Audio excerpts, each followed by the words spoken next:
Welcome everybody to the March 17th, 2021 Planning Commission regular meeting.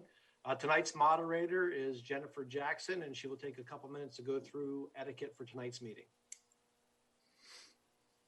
Good evening, everybody. I'd like to let you know this meeting is being recorded, both video and audio, for record-keeping purposes.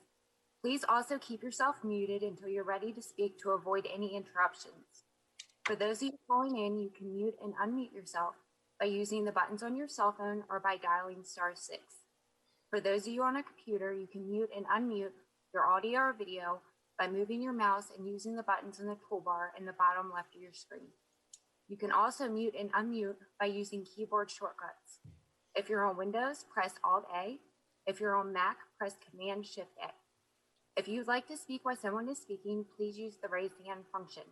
It'll notify me, the moderator, that you would like to speak. Then I can call on you. It's very important that you use the raise hand function. If you do not, you will not get a chance to speak. If you're calling in, you can raise and lower your hand by dialing *9. If you're on a computer, you can raise and lower your hand by going into the participant menu. You can also raise and lower your hand by using keyboard shortcuts. If you're on Windows, press Alt-Y. If you're on Mac, press Option-Y. Finally, please say your name every time you speak for the benefit of those calling in who cannot see you. Does anyone have any questions about Zoom or Zoom etiquette before we get started? I'd like to pass it back over to Mr. Conover now. Thank you, Jen. Mr. Jones, before we begin, I'd just like to make a quick announcement. On March 9th, the Board of Commissioners reappointed Commissioner Greg Kernan to a 5-year term and appointed Victor, also known as Wilson Freeland, to a 5-year term as well. And I know you have some additional comments before we begin, so I'll turn the floor over to you, Mr. Jones. Thank you, sir. Good evening. It's March 17th, 2021. This is the regular Planning Commission scheduled meeting. First of all, I want to congratulate Mr. Kernan, and it is more than a pleasure to see you on this meeting tonight, sir. God bless you. We've all been praying for you, and everything turned out good. Secondly, this is kind of a two-part thing that I want to say. First of all, I want to welcome Mr. Wilson Freeland. I spoke to Mr. Reed. We're going to have we'll have a small ceremony, and he has a proclamation coming his way. But, you know, in talking to Mr. Reed, he was definitely happy with his replacement, and that's Wilson Freeland. So that says a lot about Mr. Reed, and he's a solid man, and he'll be missed. A little bit about Mr. Freeland, and now Commissioner Freeland. He has been the Director of General Services in Calvert County, Building and Grounds Division Chief, Ground Supervisor, and he's been in charge of many programs, some of which I had the pleasure of working with him on. And he's a good human being, and he'll be very helpful to this board. He has been appointed to the Calvert County Environmental Commission, Maryland Department of Ag, and the Maryland Wildlife Advisory Commission. And we got our money's worth with this guy. So Wilson, I just want to say on behalf of the Planning Commission and the county, thanks for being here, and I'm glad you're here with us. Wilson, if you want to say anything, now's the time. Oh, thank you, Steve. I appreciate the good comments.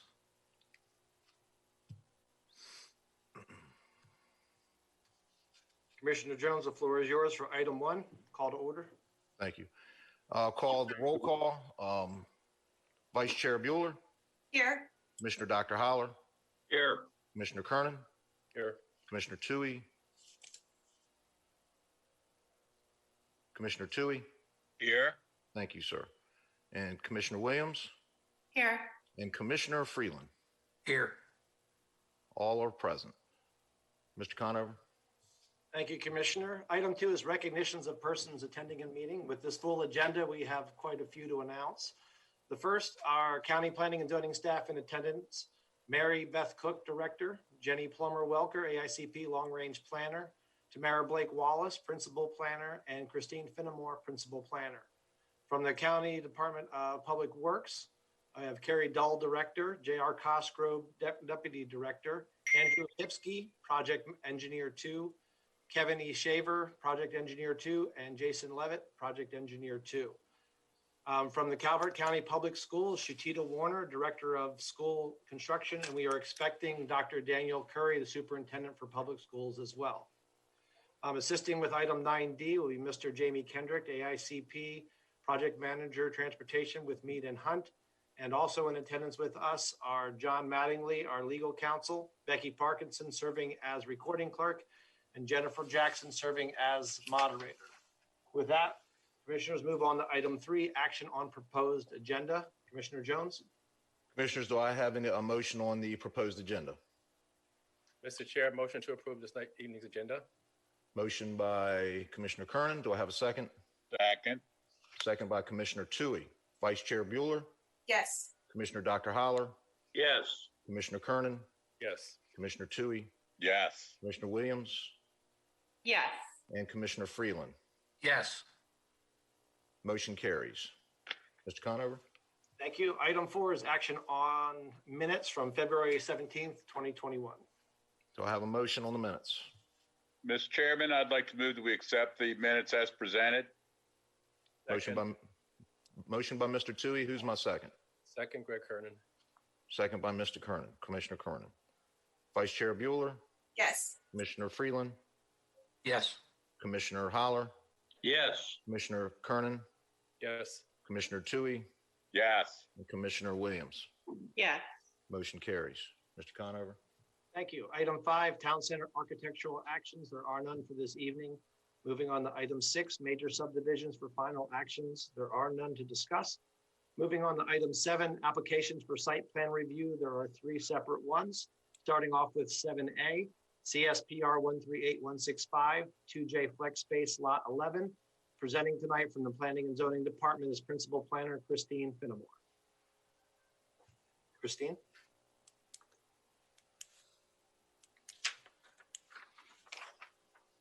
Christine, you're muted.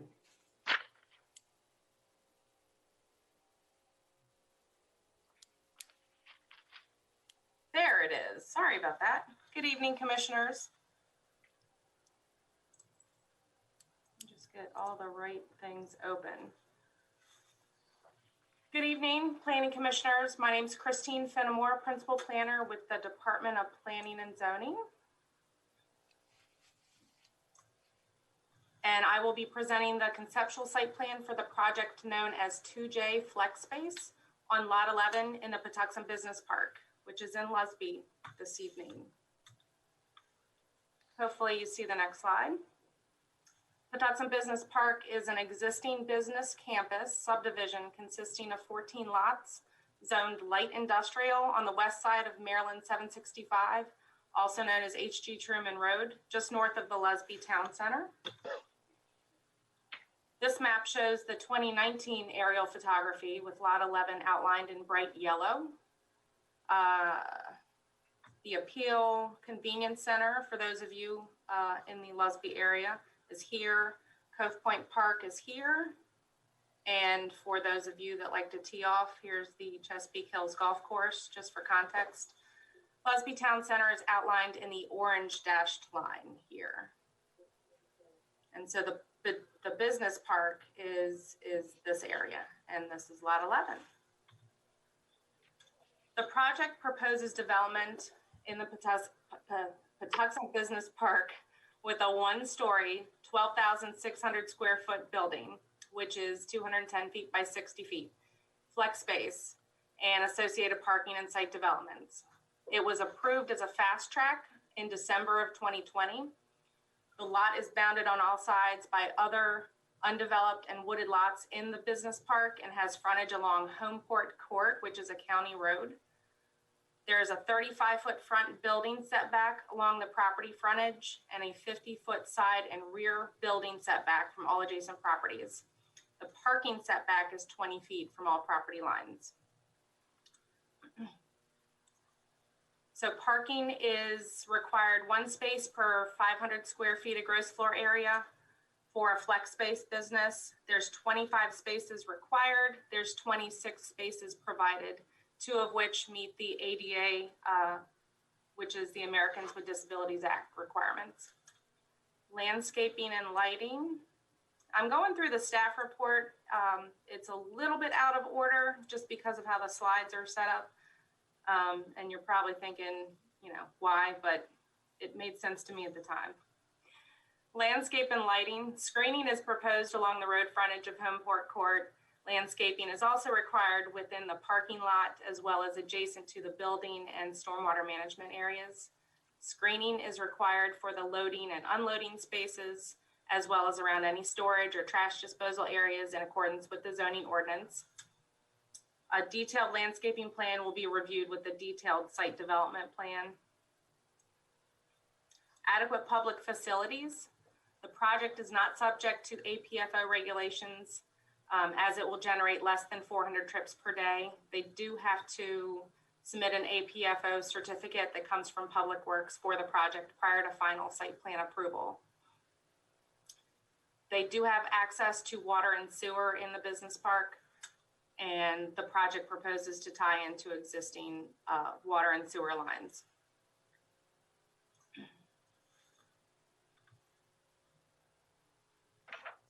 So this shows the proposed layout with an aerial photo underneath.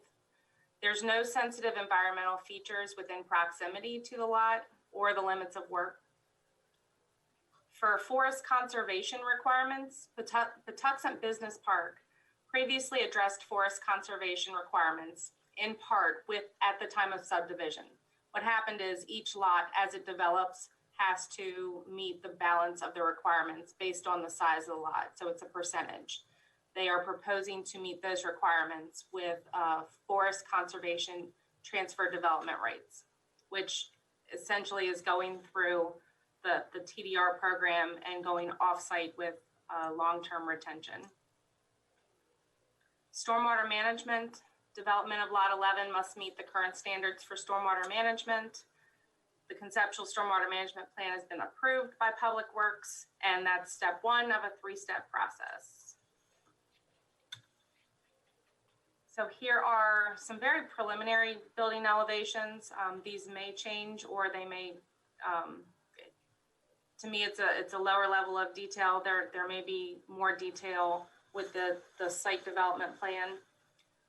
Architectural review for the business park is a little different. It is required, but it's not required by the county. It's required through the Patuxent Business Park Architectural Committee.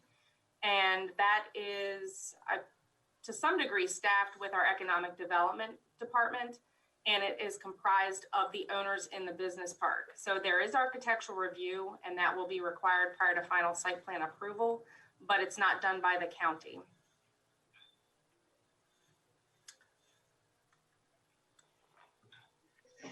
Back to this one.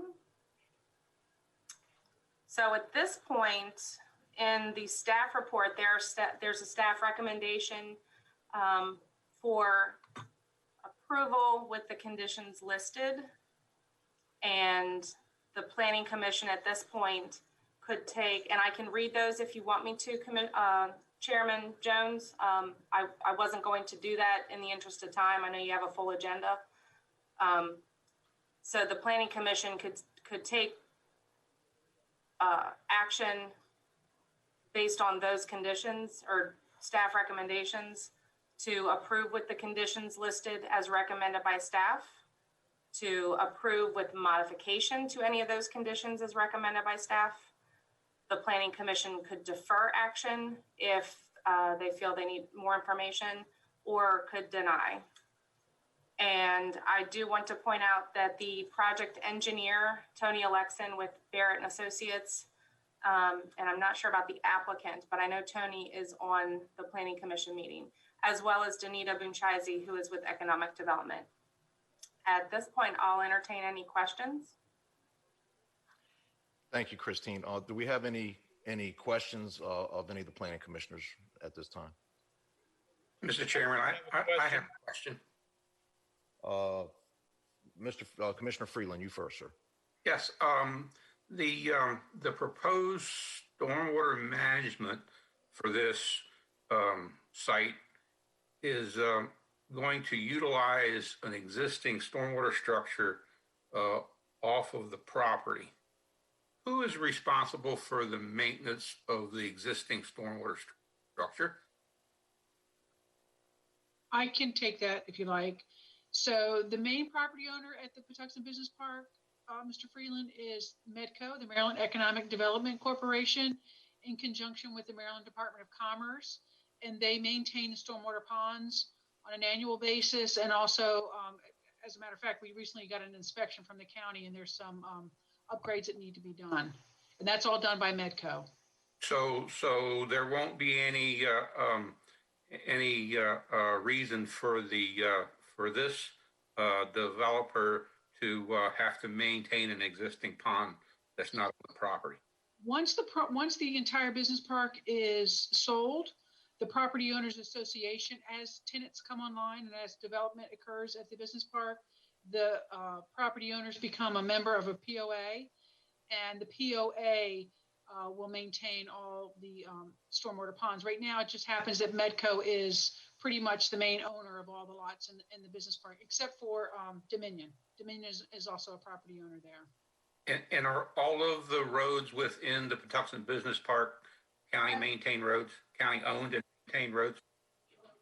They are. Yes. Okay, thank you. I believe I also had a question. I believe it was Commissioner Tui. I'll waive that. Thank you so much, Mr. Chairman. Okay. Jennifer, do we have anyone on hold to make public comment? There are no raised hands. I'm sorry. You say no persons for comment? Said there were no raised hands. Okay. All right. Do I have a motion? Mr. Chairman, motion that we approve CSPR 138165-2J Flex Space at Lot 11 Patuxent Business Park, subject to staff recommendations 1 through 5. Motion. Second. Motion by Commissioner Kernan, second by Commissioner Tui. Vice Chair Bueller, Yes. Commissioner Dr. Holler, Yes. Commissioner Kernan, Yes. Commissioner Tui, Yes. Commissioner Williams, Yes. and Commissioner Freeland. Yes. Motion carries. Thank you. Mr. Conover. Thank you, Commissioner. Moving on to item 7B, Stokely Pavilion, CSPR 138130. Presenting this item from the Planning and Zoning Department is Principal Planner Christine Finnemore. Christine? Thank you, Paul. Give me 1 second. I'm switching gears. Christine, you have a lot on your plate. We're good. We got it, though.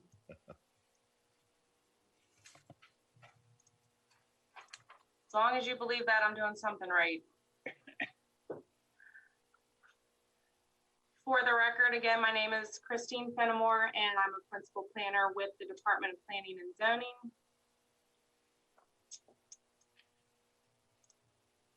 One second.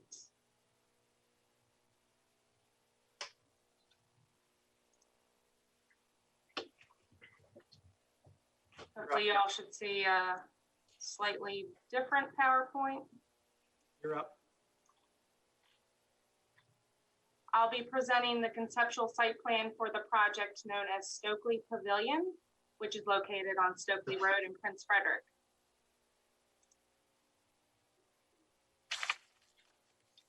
Here's the site for context. Here is the hospital.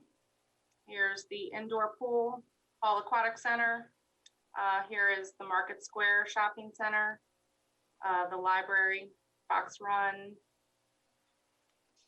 A site plan application to develop a 21,532 square foot, 3-story medical office building on the property located at 125 Stokely Road in Prince Frederick was accepted by the Technical Evaluation Group in November of 2020. Project is located on the north side of Stokely Road in the entry sub area of Prince Frederick. And here is some aerial photography, 2019. I just pointed out the hospital, the pool, here's the library. If anyone's like my kids, I believe here's Wawa. It's one of their favorite spots. The property is currently used for a residential single-family dwelling with some accessory buildings. The adjacent properties are also zoned town center. However, they are currently used as residences as well. This and this are residential. I put this together to show the existing conditions and proposed layout because technically this project is a redevelopment and a change in use. So it, I think, would be helpful to show the existing conditions as well as the proposed next to each other. Topography of the property ranges from 136 feet in elevation up by Stokely Road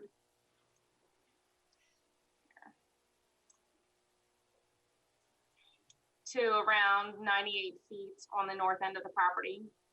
There are non-tidal wetlands located on site. They drain to the north, and here's your north arrow, but for all intents and purposes, north is up. There is an area of steep slopes greater than 25% to the east of the existing house, as well as the northeastern portion of the property around the non-tidal wetlands. There is a 35-foot front building setback along the property frontage and a 20-foot side and rear building setback. There is a platted 0 side setback along the common property line with parcel 214, which is on this side. So the plan shows the setbacks, and both plans show the setbacks. There's the rear side and the front. Recorded on the plat, is a 0 setback. So that is why one is not shown on this side. The parking setback is 20 feet on all sides with the exception of the side property line we just discussed that is shared with parcel 214R. Planning staff is recommending a minimum 20-foot building setback be required for that due to the change in use in the property from residential to commercial and business in nature and adjacent to existing residential uses. The building currently is laid out and this tie to the property line is about 34 feet. So they've met that requirement or that recommendation, I should say. Site access, pedestrian and vehicle flow. The road frontage is, as we discussed, is along Stokely Road. There's a 5-foot wide sidewalk proposed along the frontage. Vehicular access to the site is off one entrance. Parking areas are proposed at the front and rear of the building. And when we look at the building elevations, you'll see it a little better. But what you see from the road is a 2-story building. And once you go around back, that third floor is actually not visible from the road. The parking requirements are 1 space per 250 square feet, which ends up being 86 parking spaces required. There are 88 spaces provided with this layout, and 8 of those meet the Americans with Disabilities Act requirements. Landscaping and lighting, I'll go over briefly.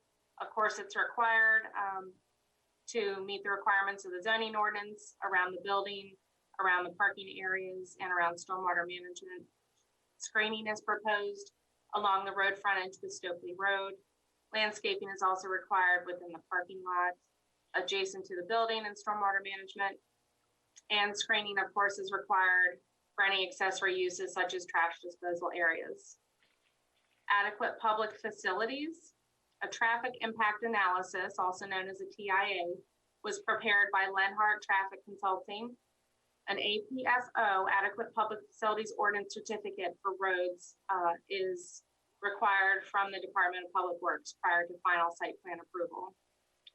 There is public water and sewer located within proximity to the site, and that connection to water and sewer is currently under review with the Department of Public Works Water and Sewer Division. Environmental. The site contains areas of steep slopes greater than 25% around the existing house, as well as adjacent to the wetlands on the property. The development includes proposed clearing and grading of the entire site, including disturbance of the area of regulated non-tidal wetlands. Impacts to wetlands, wetland buffer, and steep slopes are proposed. In accordance with the Prince Frederick zoning ordinance, development on steep slopes outside of wetlands and wetland buffer is permitted, and this is straight out of the ordinance, provided adequate methods are formulated by the developer and approved by the zoning officer with recommendation from, but not limited to, the county engineer, the environmental planner, and soil conservation district. A letter of authorization, sometimes referred to as a MDE permit, but it's technically a letter of authorization from the Maryland Department of Environment, MDE, is required for impacts to state regulated wetlands and wetland buffer, which in this case, the state wetland buffer is 25 foot. And that is shown here, this dashed line. The applicant or their designee shall provide a copy of the approved issued MDE permit prior to final site plan approval. We're looking for that before we can approve the final site plan. Planning Commission approval is required for proposed impacts to wetlands and wetland buffers, and that's coming from the zoning ordinance, section 8-205C7. So because you're seeing this site plan and this layout, part of that approval does need to include approval for wetland impacts and wetland buffer impacts. And I always like to state where the sites are. This one is in the Hunting Creek watershed, which drains to the Patuxent River. Forest conservation requirements. The site is subject to forest conservation requirements. The property proposes to address the requirements with off-site mitigation in the form of forested TDRs. And with the forest conservation plan review, there is an administrative variance that is also under review for proposed removal of 9 specimen trees on the property. That is a state requirement that you get a variance for specimen trees, and that's part of the forest conservation plan review. So as I mentioned earlier, the building elevations, the top is what you would see from the north end of the property, from the back of the building, and the bottom is what you would see if you were standing in the middle of Stokely Road looking at the site. So of course the project is in the Prince Frederick Town Center zoning district, so architectural review is required, and building elevations, elements such as retaining walls, fences, lighting, outdoor construction, signage, all of those are required as part of the architectural review package approval. And we look for that prior to, and with the detailed site plan review, but prior to final site plan approval.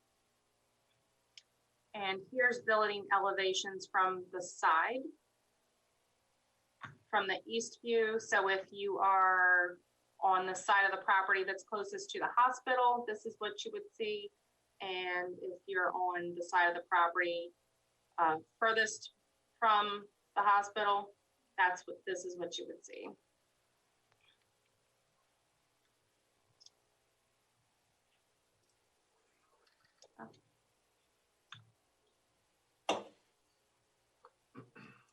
Too many things going on at once. So again, I can breeze through the staff recommendations.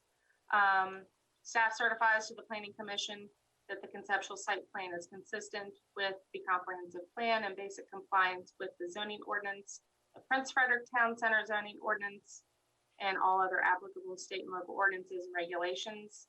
The remaining comments that need to be addressed prior to final site plan approval are technical in nature and should not alter the design, layout, or functionality of the site plan.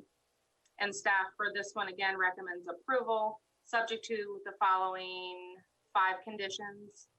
And the next steps are similar to the last project, where the Planning Commission may consider one of the following options: approval with the staff recommended conditions, approval with a modification to those conditions, deferral, or denial. At this time, I do want to mention that the engineer for the project, as well as the applicant, are on the meeting, and any of us can take questions. Thank you, Ms. Fenimore. Commissioners, do we have any questions? I'm sure we have a few. No questions. Jennifer, do we have anybody on the line to make public comment? We do not. Sorry, Jennifer, can you say that again? We do not. Thank you. You're cutting yourself off a little bit, but thank you, Jennifer. Okay, I will entertain a motion. regarding CSPR 138130 Stokely Pavilion, I would like to make a recommendation that we approve with the staff recommended conditions as listed above. Second. Motion by Commissioner Tui, a second by Commissioner Kernan. Vice Chair Bueller, Yes. Commissioner Holler, Yes. Commissioner Kernan, Yes. Commissioner Tui, Yes. Commissioner Williams, Yes. and Commissioner Freeland. Yes. Motion carries. Mr. Conover? Thank you. The next item under item 7 is 7C, Lusby Villas, CSPR 138111. Presenting again tonight from Planning and Zoning Department is Christine Finnemore, Principal Planner. Christine? Thank you, Paul. Give me one moment. I'm just going to the next slideshow.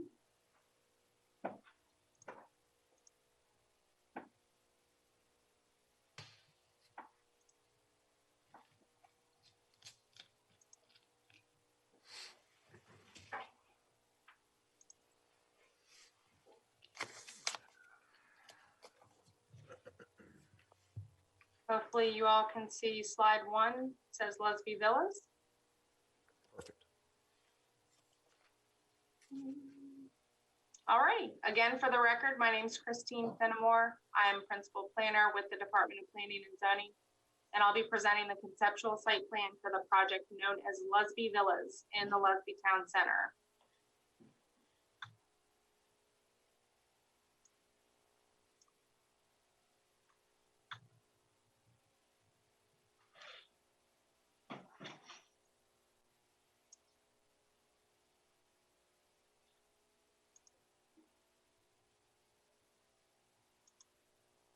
There we go.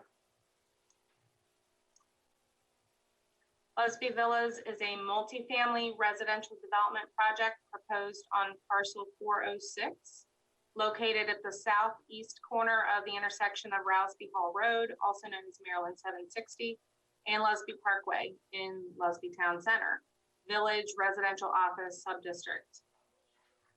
276 multifamily dwelling units are proposed, along with community amenities and recreation for the development.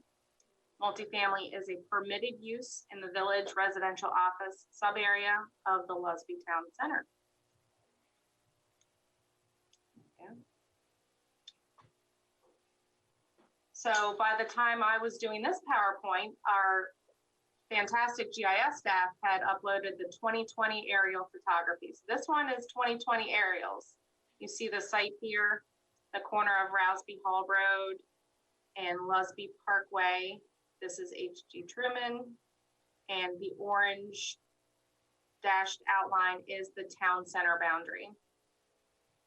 Again, the appeal convenience center is here, the elementary schools, Southern Community Center, and for you golfers, I believe this is the back 9 of Chesapeake Hills.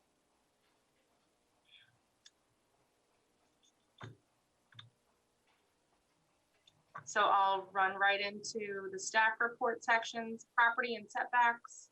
This is part of parcel 406, and it's 26.23 acres, currently undeveloped and wooded with the exception of an existing stormwater management facility near the existing road intersection, which you can see probably barely, but it's right here in this corner of the site.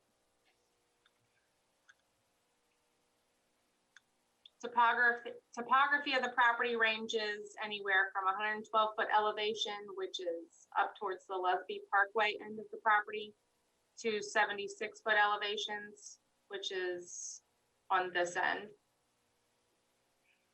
Property is bounded by existing single-family residential development within the Chesapeake Branch Estates, and that's on this side, and a few lots here.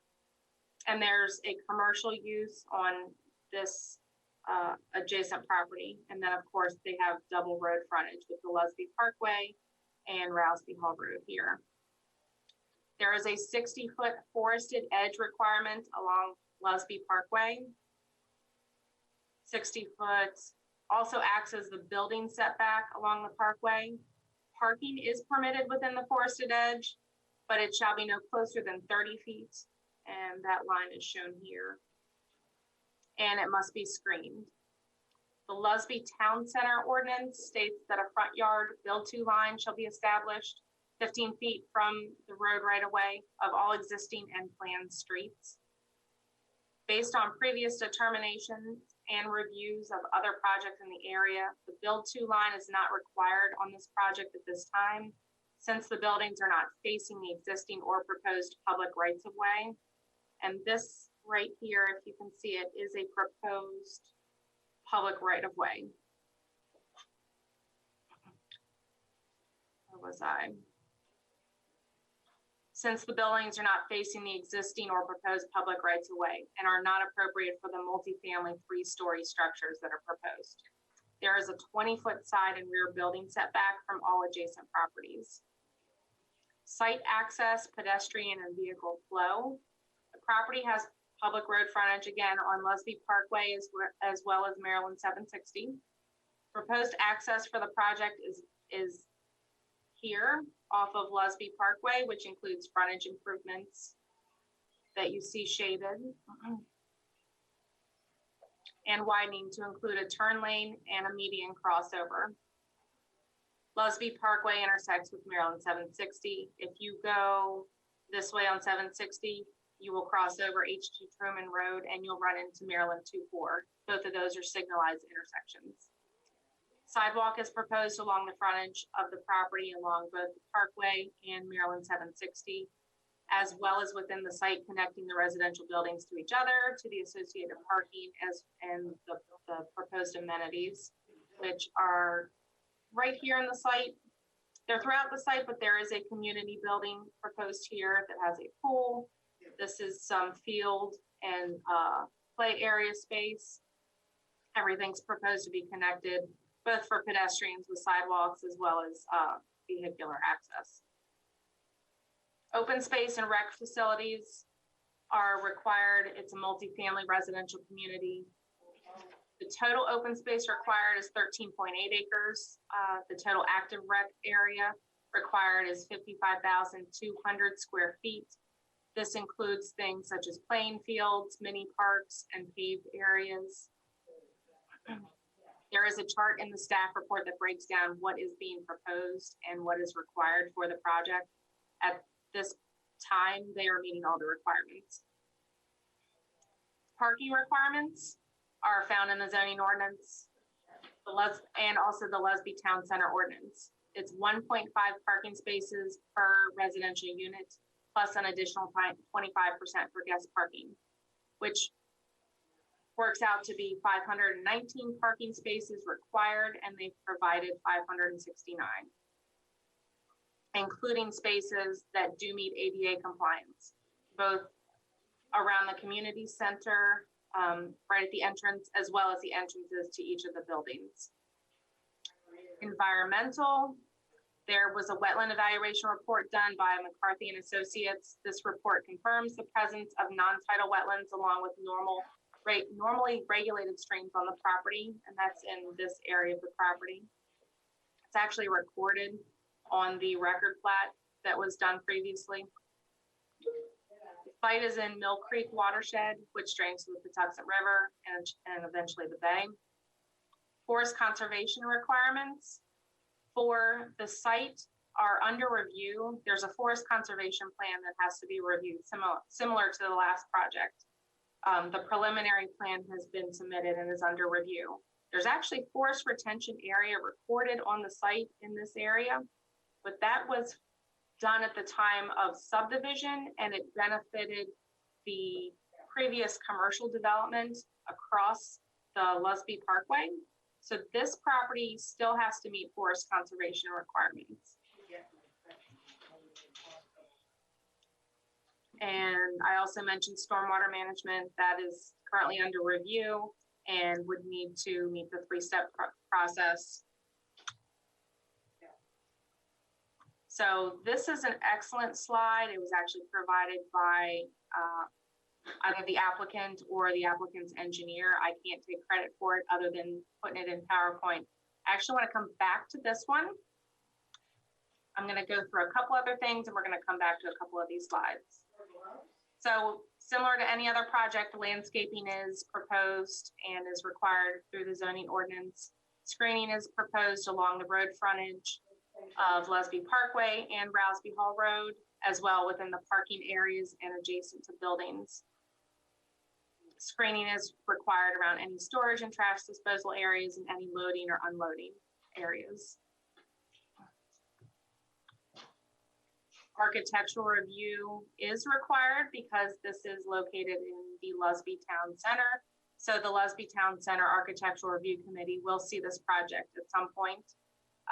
With the detailed site plan, we look for that to be under review. And of course, we would need our approval before the final site plan can be approved. And they would be looking at things such as building elevations, retaining walls, any fences, lighting, outdoor construction, signage, all of that would go through architectural review.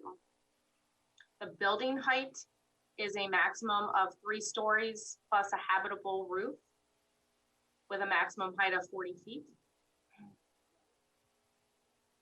I believe these are some photos. They, again, were provided by the applicant and their engineer who are on the meeting and will be available for questions. Let me just finish up the presentation. And then I will entertain any questions that you have. So I do want to mention density and the previous memo of understanding that this property is affected by. There's an existing memo of understanding dated January of 2005 between Lesby Town Center LLC and the Planning Commission. Based on this MOU, the residential density for the subject property can be calculated based on 30.996 acres if the MOU elements and requirements are addressed in its entirety. And I'll read a section in particular. Section 2.4, timing, which states the village green area will be placed into escrow by the owner and deeded to the county. This area, which is 30.996 acres, includes the property acreage, which is 26.23, plus the village green, which is 2 acres. The right-of-way for the proposed parkway, 2.365 acres, which of course is now constructed in part, and the SHA road widening right-of-way, 0.4 acres for an allowable density. So the density was based on 30.996 acres with this MOU in place. For an allowable density of 9 units per acre or 278 units total, 276 are proposed. The project will need to address density with the purchase of transfer development rates, also known as TDRs. Density requirements are going to be reviewed with the subdivision, which has been submitted and is under review. And prior to final site plan approval, density would need to be addressed. At this time, I'll take any questions. And again, I do want to mention that the applicant and the engineer are on the meeting. And this is a great slide to speak from, but let me know if you want me to scroll through any of the other slides if you have specific questions. Okay, thank you. Any questions from any of the commissioners? Question, Yes, sir. Commissioner Kernan. Christine, can you tell us how the habitable roof will be used? Will it be used for storage? I think a habitable roof is permitted. I don't know that these buildings actually propose one. Is the applicant on, can address that question? I would actually see if Mr. Rodney Gertz may have an answer for that. Yeah, Greg, that's, they're not having, they basically, this is a standard, it's a 3-story building with a normal roof structure. It's not habitable at all. It's just one of the things Chris was just pointing out what is allowed within the zone. This is a 3-story, the 3-story units you see are habitable. Nothing in the roof is used. It's kind of like your normal attic in a residential structure. Oh, not using storage. No storage, no anything. Yep. Perfect. Commissioners, any other questions? Yes, sir. I have a question regarding the agreement. I will do my best to answer that, Mr. Commissioner Freeland. We may have to defer depending on how good your question is. Among other things in the agreement, there was the discussion of a transfer of 2 acres of property to the county. Is that what we done? I missed the end of your question, but I think you're referring to the village green, the Yes. 2 acres. Yes. So that is the one section I did point out in the staff report. I do believe, Mr. Gertz, can you sorry, answer going that? through the attachments, I believe I included the memorandum of understanding in its entirety, but that is the section I did point out in the staff report. Wilson, this is Johnny Gott. Can you guys hear me? Yeah, gotcha, Johnny. Okay, all right. I was party to that MOU. The situation with the Village Green is that it needs to be shifted like 20 feet from a site plan that we had for that property. And the understanding is that if we go ahead and deed it, it takes an act of Congress to move it at that point. So it needed to be adjusted prior to giving it to the county. And that was when the library was proposed to go there and different things were slated to go there, which then the county did the interim library in Solomons. And that kind of put everything on hold as to where the final property line or limits of the Village Green is going to be. So while I'm still obligated to give it, obviously, it doesn't work for either party to do it right now until we figure out what the development is going to entail on either side of it, as far as the location of it. Okay, so I'm going to punt my next question over to our attorney. If I'm understanding the agreement that was put together in 2005, this agreement is no longer viable. It looks like to me in section 2.4 that after 4 months, the agreement terminated. Yes, it has to be updated. That is correct. So we really are not working from this agreement at all because it's long gone. Is that correct? Well, it has to be updated. That's correct, Mr. Freeland.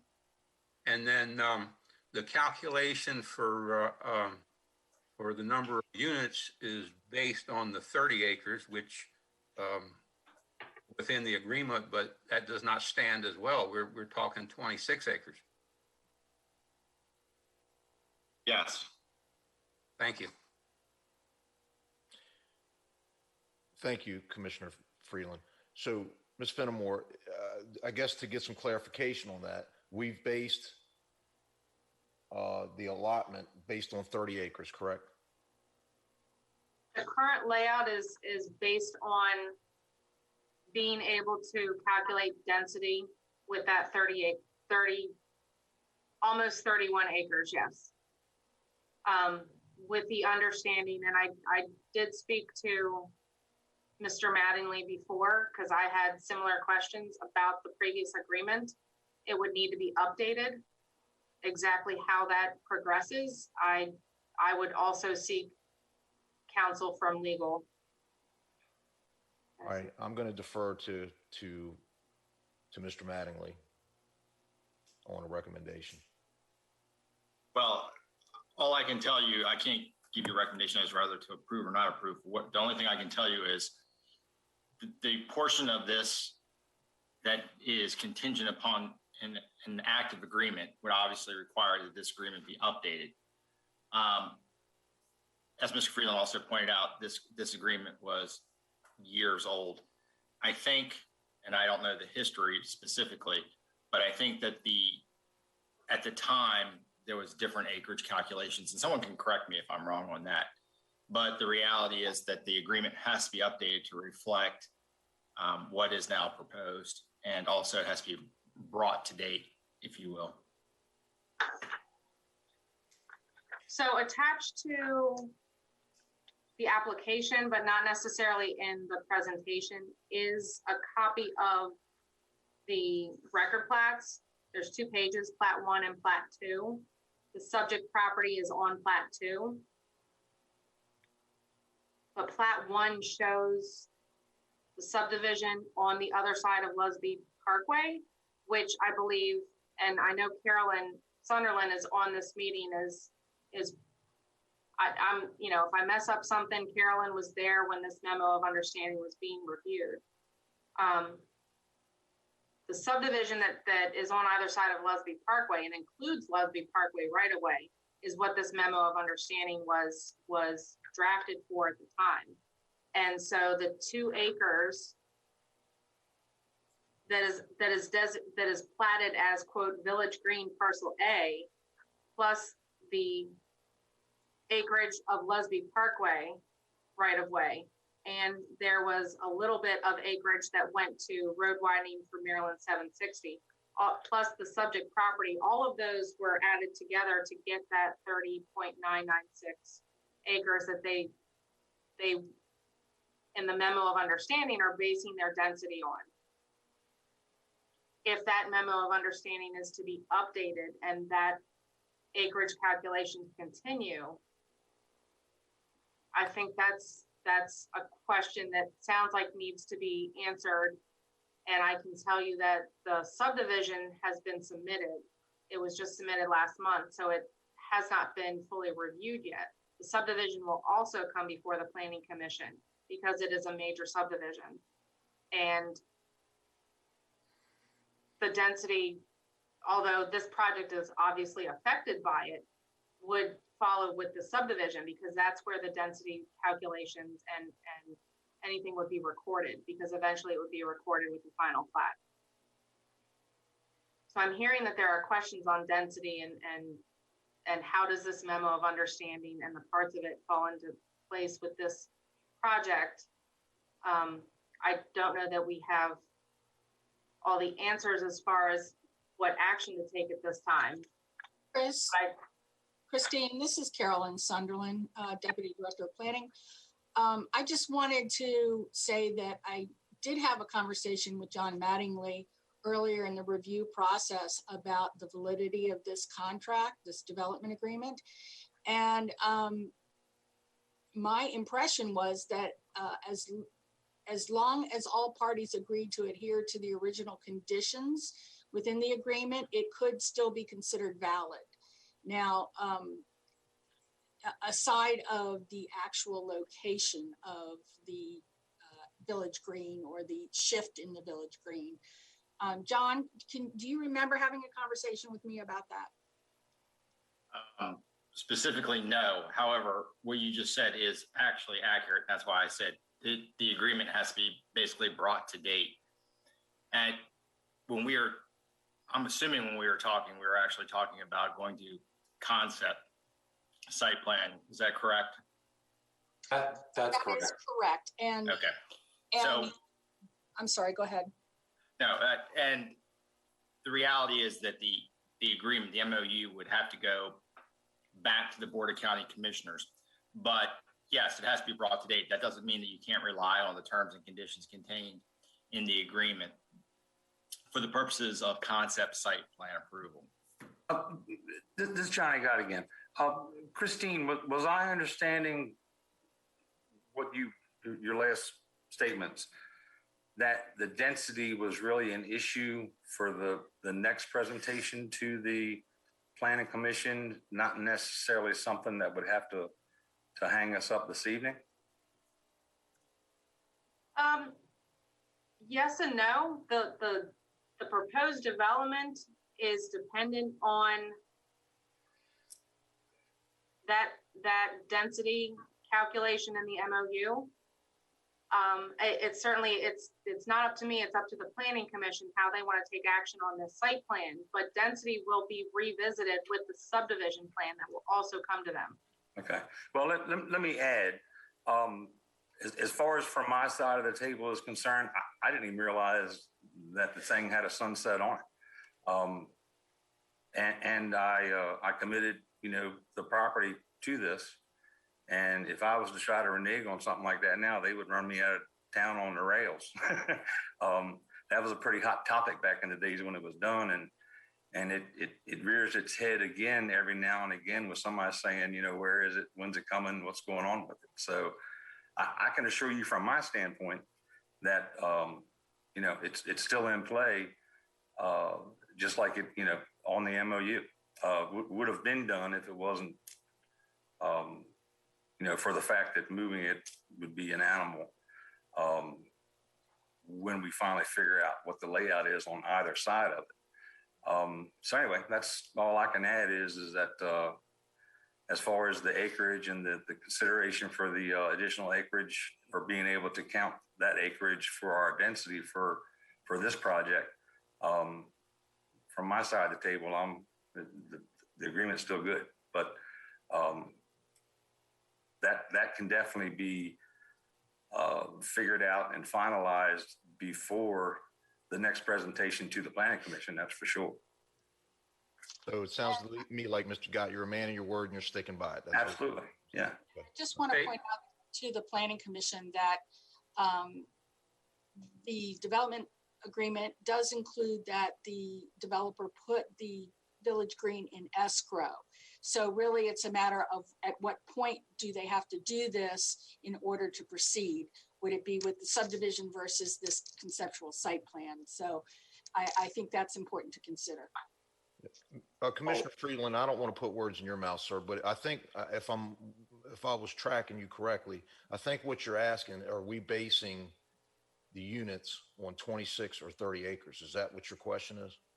You know, if we are referring to the agreement, then we are basing the units on 30 point whatever acres. 30.996, sir. And then another thing I just noticed, I turned to the signature page of this agreement. This was not signed by the Board of Calvert County Commissioners. It was signed by the Planning Commission. That's who the agreement was with the Planning Commission, not the commissioners. I'm sorry, it's Johnny Gott. All right. Oh, I'd like to add a little bit to this. I'm not muted, am I? Hang on just a minute, folks. Okay, go ahead. This is Tony Olexon at Barrett and Associates. So this topic was brought up back in June of 2020 when we were first getting into the concept site plan for this. You know, and it was the same discussion that we've had today so far, is that the intent was that at least 2/3 of that agreement had already been executed with the dedication of Lusby Parkway, as well as the dedication of the widening for Rousby Hall Road. The last piece of that was the Village Green, which is platted as the Village Green, as Chris mentioned, with the condition as well as it would be put into escrow prior to approval. With the site plan as it is today, even at that maximum density, we're proving that it's a viable project from all perspectives of open space, stormwater management, recreation area as well. And, you know, I think there's work to be done to update that MOU and get it recorded, but there are other steps in the process that we need to go through, such as subdivision and final approval of the site plan, where all of that can happen together. So, you know, adding on to what Johnny was saying is, you know, I think it's everybody's intention to continue to remain in the spirit of this agreement, with 2/3 of it already had been executed in the dedication of the right-of-ways. So, you know, I think we know that the project works as it is now at the maximum density, and, you know, have the ability to get this thing updated through the next steps of the process with the final site plan and the subdivision. Thank you, sir. Christine, anything else from you? I just wanted to reiterate that however this moves forward, and I will definitely get with my coworkers and the attorney, Mr. Mattingly, on how best to proceed. And Tony, you know, we've talked about how the project is affected by this density calculation and the MOU before. So I want to move the project forward, and I want to do it in the most efficient and most logical way. And again, the planning commission is going to see the subdivision plan. To develop this parcel, they have to go through subdivision. And that includes revisiting density and the MOU agreement, and however that works out, whether it's updated with a new date or there's something slightly different in it. It like Johnny Gott said, the agreement is between the planning commission and the applicant. It's not necessarily the board of commissioners. So the planning commission is a huge part of what that MOU is going to look like moving forward.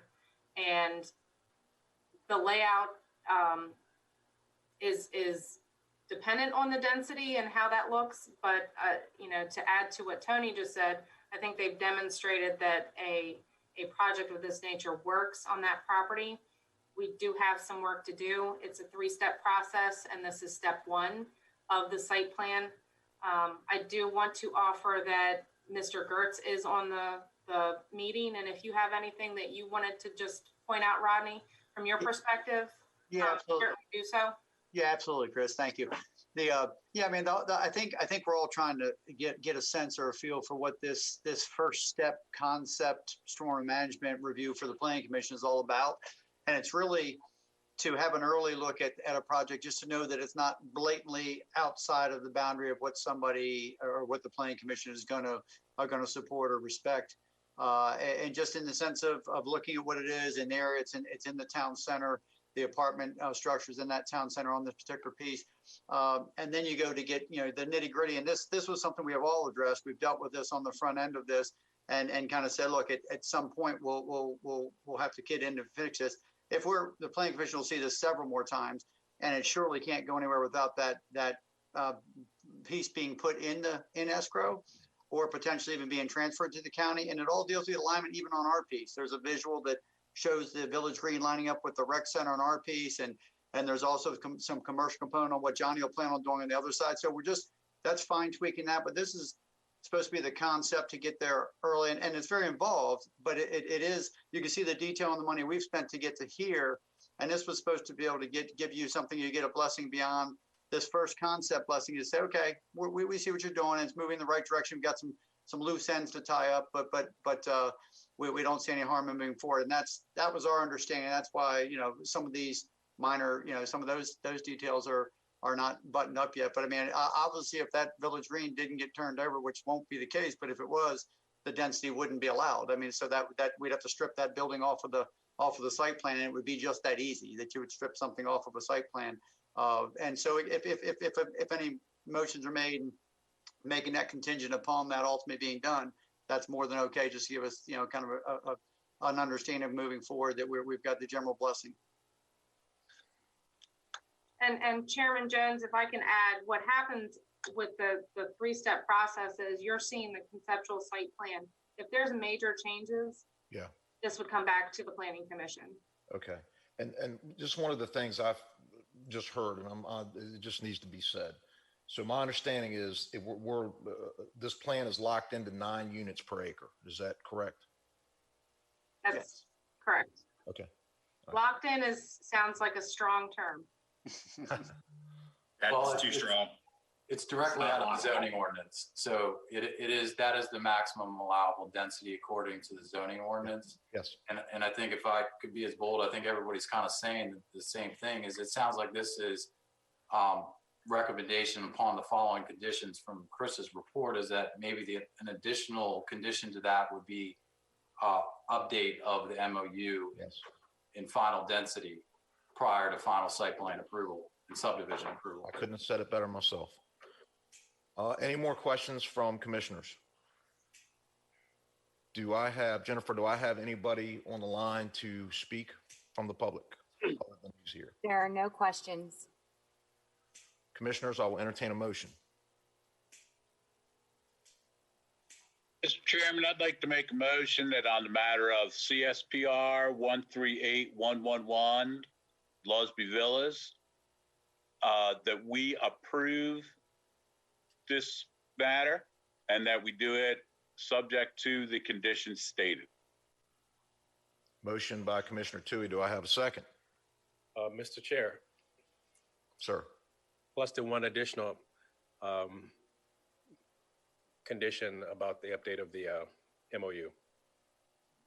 That's a check to see if the original motion maker agrees. I certainly do. Thank you, Mr. Chair.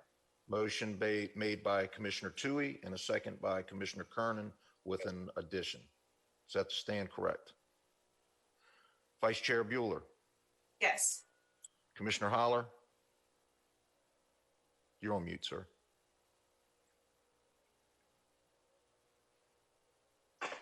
Still muted. Commissioner Kernan, Yes. Commissioner Tui, Yes. Commissioner Williams, Yeah. Commissioner Freeland, Yes. and we'll get back to Commissioner Holler. I believe there he is. You're just on mute, Commissioner Holler, that's all.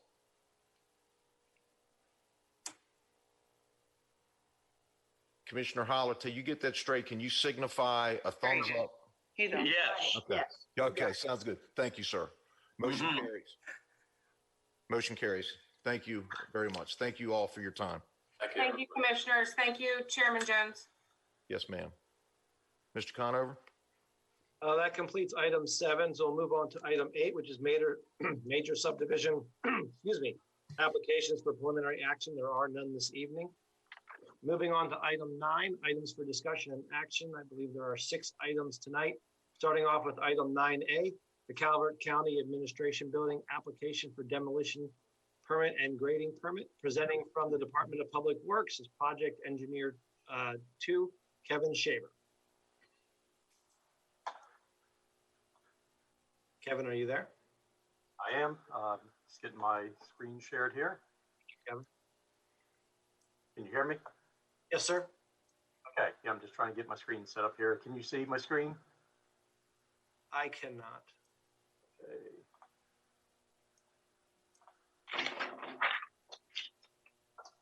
How about now? Yes, sir. Okay.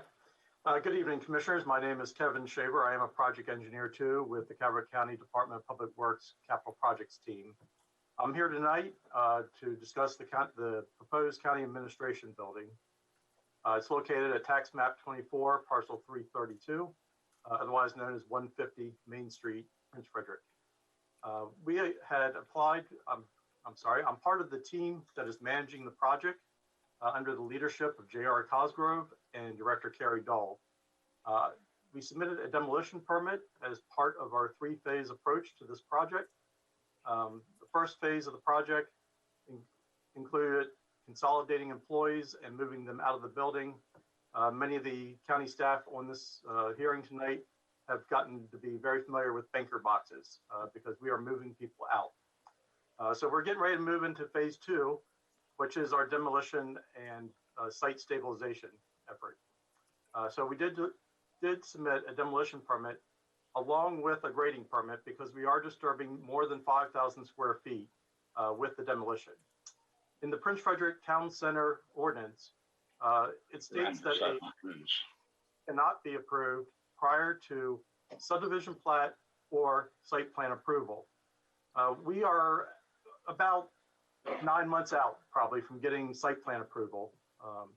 But we've estimated that the demolition and site stabilization phase is going to take about 345 days. So we wanted to get started as soon as possible on the demolition. But again, the Prince Frederick Town Ordinance requires that in order to have a grading permit approved prior to subdivision plat or site plan approval, that the Planning Commission must deem that the protection of natural resources has been satisfactorily addressed in a pending subdivision plat or site plan. So what we're proposing is to construct the new county administration building essentially in the same footprint of the existing building and expanding it out to where the existing parking lot surrounds. So let me advance my slides here. Here is where we're located at 150 Main Street. Aerial imagery showing the building and the parking around the building. And so this is the demolition plan, is to demo this building will be following LEED silver standards. So we'll be sorting and recycling parts of the building as we demolish it here and then hauling it off site. So again, here's the section of the Prince Frederick Town zoning ordinance. I've highlighted the section that applies to our project. So we are here seeking approval from the Planning Commission to move forward with our demolition permit and grading permit. And I'm happy to answer any questions. Just one correction, the motion would be for the grading permit only, correct? That's correct. Yes, just the grading permit.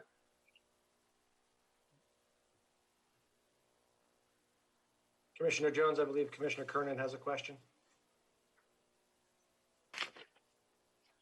Go ahead, sir. A question about the process by which you will procure demolition. Would that be a bid that the county is awarding or one that the county will ride from another jurisdiction? So we'll probably put out an invitation to bid, and it may utilize some of our on-call contractors, but it will go out to bid, yes. Very good, thank you. You're welcome. Do I have any other discussion? Jennifer, do we have anybody on the line to make comment? No comments. Mr. Connor, what motion do we need on this?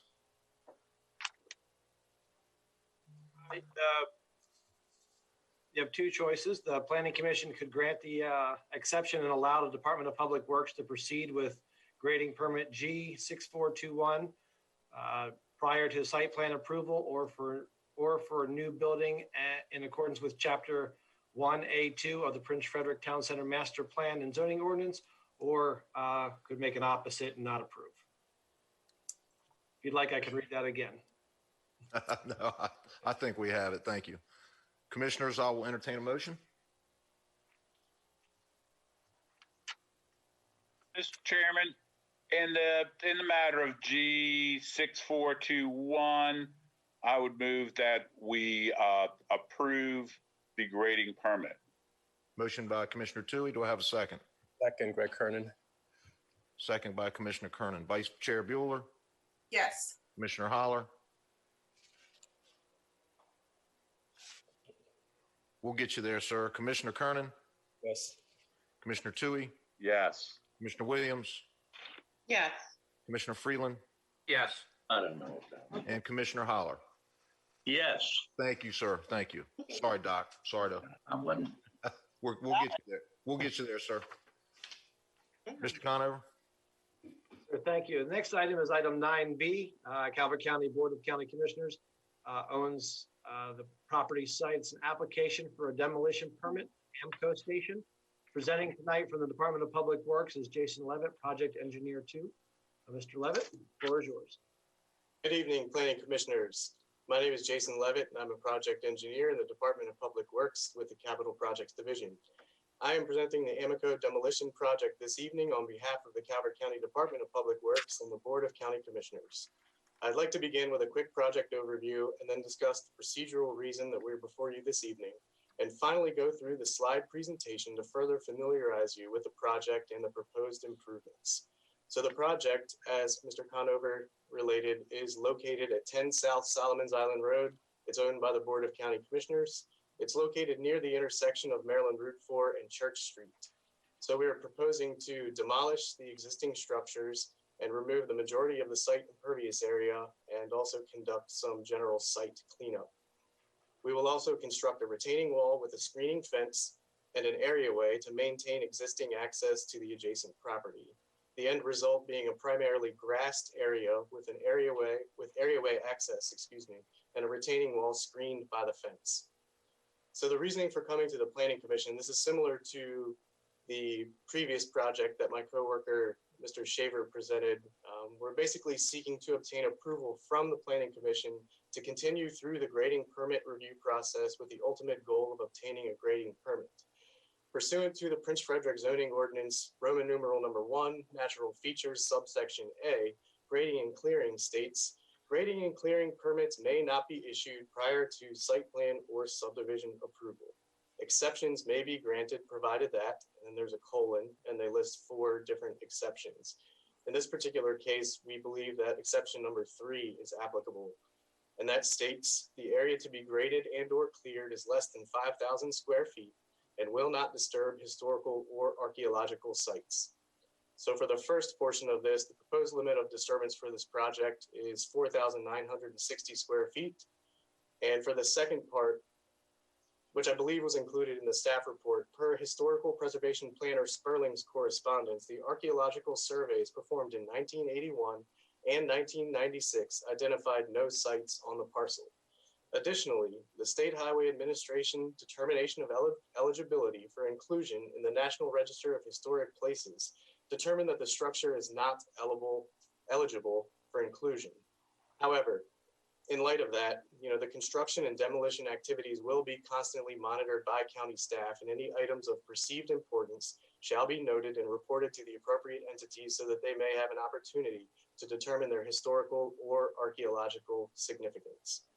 And now I'm going to attempt to share my screen so we can kind of go through some slides and we can show you the existing condition and hopefully to impress upon you the importance of efficiency and moving forward with this project.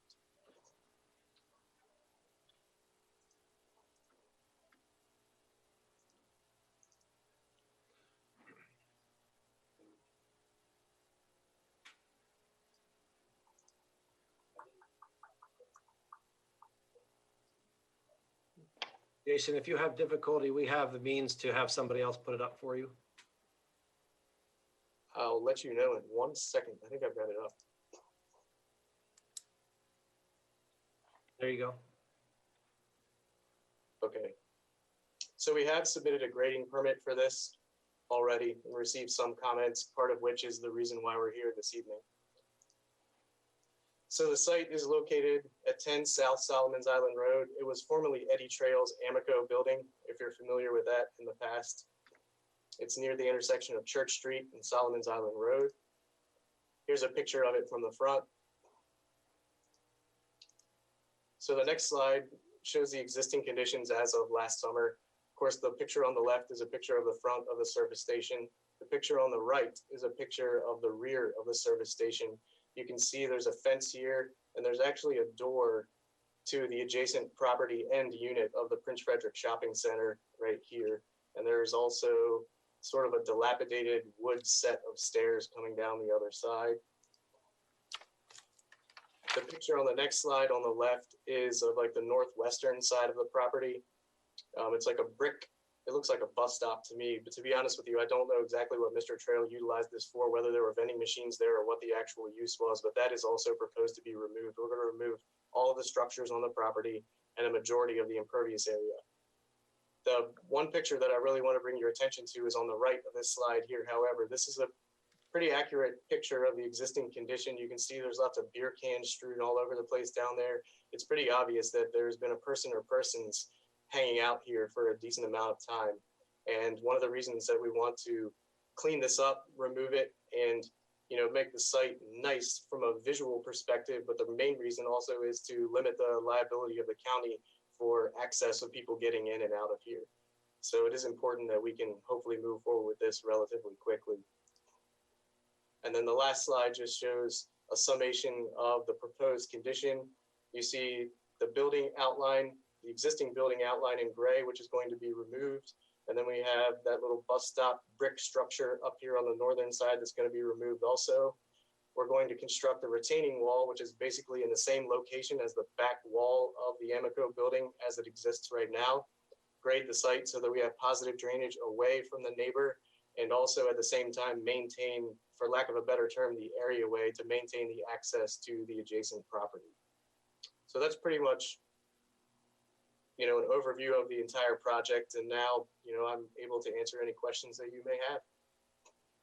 Commissioners, any questions? Hey, Jason, Wilson Freeland, I have a couple of questions. I figured you would. Yeah. What's the budget for this project? That's a good question. I think it's $125,000 if I remember correctly. Is there a contingency for addressing contaminated soils? I believe that that was addressed in the bid process for the removal of the building. To be completely honest with you, I don't know what the actual answer to that question is. I know that the bid does not include, of course, any of the environmental situation that could be in existence underneath the building.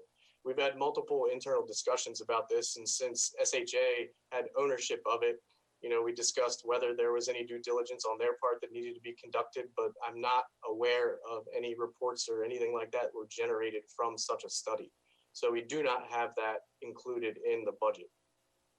What inspections of the adjoining buildings will there be to document any deterioration of those buildings prior to the demolition, so the property owner can't come back and say that the demolition caused damage? Will there be an inspection of the adjoining buildings because of their proximity? That's something I think that we can take into consideration. At this point, it's not built into the budget. We have had multiple conversations with the adjacent property owner, and that is one of the reasons why we're proposing a retaining wall in the exact location of the existing rear wall of the Amoco itself and maintaining that areaway, because we had a lot of reservations about filling up against that building. We weren't sure what the structural stability of the existing building is, or, you know, how it would handle any excess load. There's also the possibility of a drainage structure at the bottom of that gravel area behind the existing building. We have not been able to find it as of yet, but if it's there, of course, we're going to find it when we go through the demolition procedure. So in order to, I mean, in answering your question, we don't have any specific inspection tenets in place specifically currently at this time, but that is definitely a good idea, something that we should probably include. I noticed that the stabilized construction entrance is emptying onto private property, not public road. Is there an agreement with the property owner for that? Yes, sir. We have an agreement with the owners of the Prince Frederick Shopping Center for ingress, egress, construction, traffic, that type of logistics, yes. And the last question, what's the intended use of the property once the county tears down the building? It's just going to be a grassed area.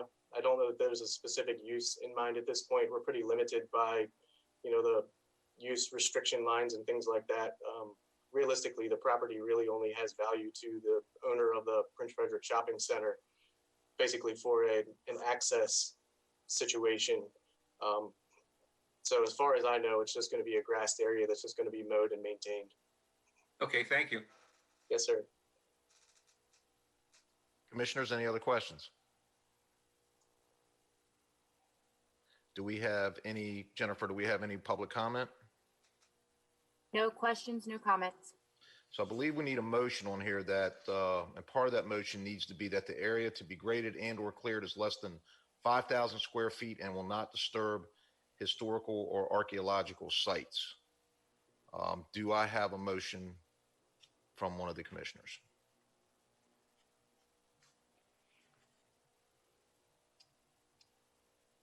Mr. Chairman, I'd like to make a motion that we find that the area to be graded and or cleared is less than 5,000 square feet, will not disturb historical or archaeological sites, and is therefore eligible for an exception. Number 3. Motion by Mr. Toohey. Do I have a second? Second. Commissioner Kernan, second. Vice Chair Bueller, Yes. Commissioner Holler,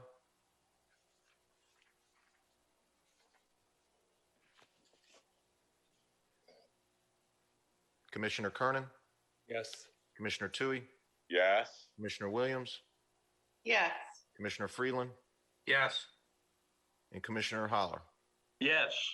Motion carries. And for the record, that thing's been an eyesore for a long time, and I'm glad it's going. So good riddance.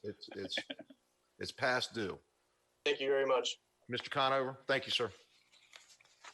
Commissioners, item 9C is water and sewer map amendment. Tonight's presenter is Tamara Blake Wallace, principal planner with planning and zoning. Tamara? Good evening, commissioners. How are you? I'm going to attempt to share my screen.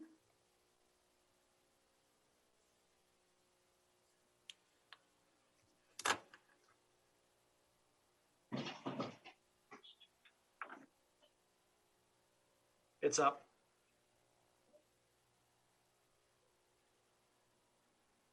Tonight, we're here for a work session for a proposed map amendment to the Calvert County Comprehensive Water and Sewage Plan. The purpose tonight is to discuss the proposed map amendment 21-01 and to seek approval to proceed with the requested amendment and schedule a joint public hearing with the Board of County Commissioners. Map Amendment 2101, the proposed map amendment to the Calvert County Comprehensive Water and Sewer Plan is the purpose. We're requesting to change the current W6 and S6 categories to W3 and S3 categories to permit the use of future commercial development in the current rural commercial district. Previous development stalled due to issues to provide adequate on-site well and septic facilities. Public water and sewer lines currently exist on the northeast side of Maryland 231.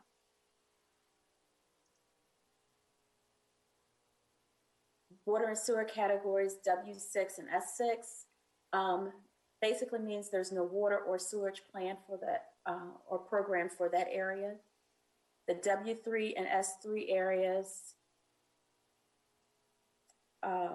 are where improvements to or construction of new or shared facilities, community and or multi-use sewage systems will be given immediate priority. The installation of an interim individual sewage system may be permitted subject to the same 3 conditions enumerated for the W1 and S1 categories. And those conditions of an S1 are areas served by shared facilities, community and or multi-use sewage systems, which are either existing or under construction. An individual sewage system may not be permitted or installed where adequate community sewage facility is available. If an existing community sewage facility is adequate or is not available, which means no lines serve the lot or system owner certifies that the lines cannot be extended to serve the lot, an interim individual sewage system may be used subject to the following conditions.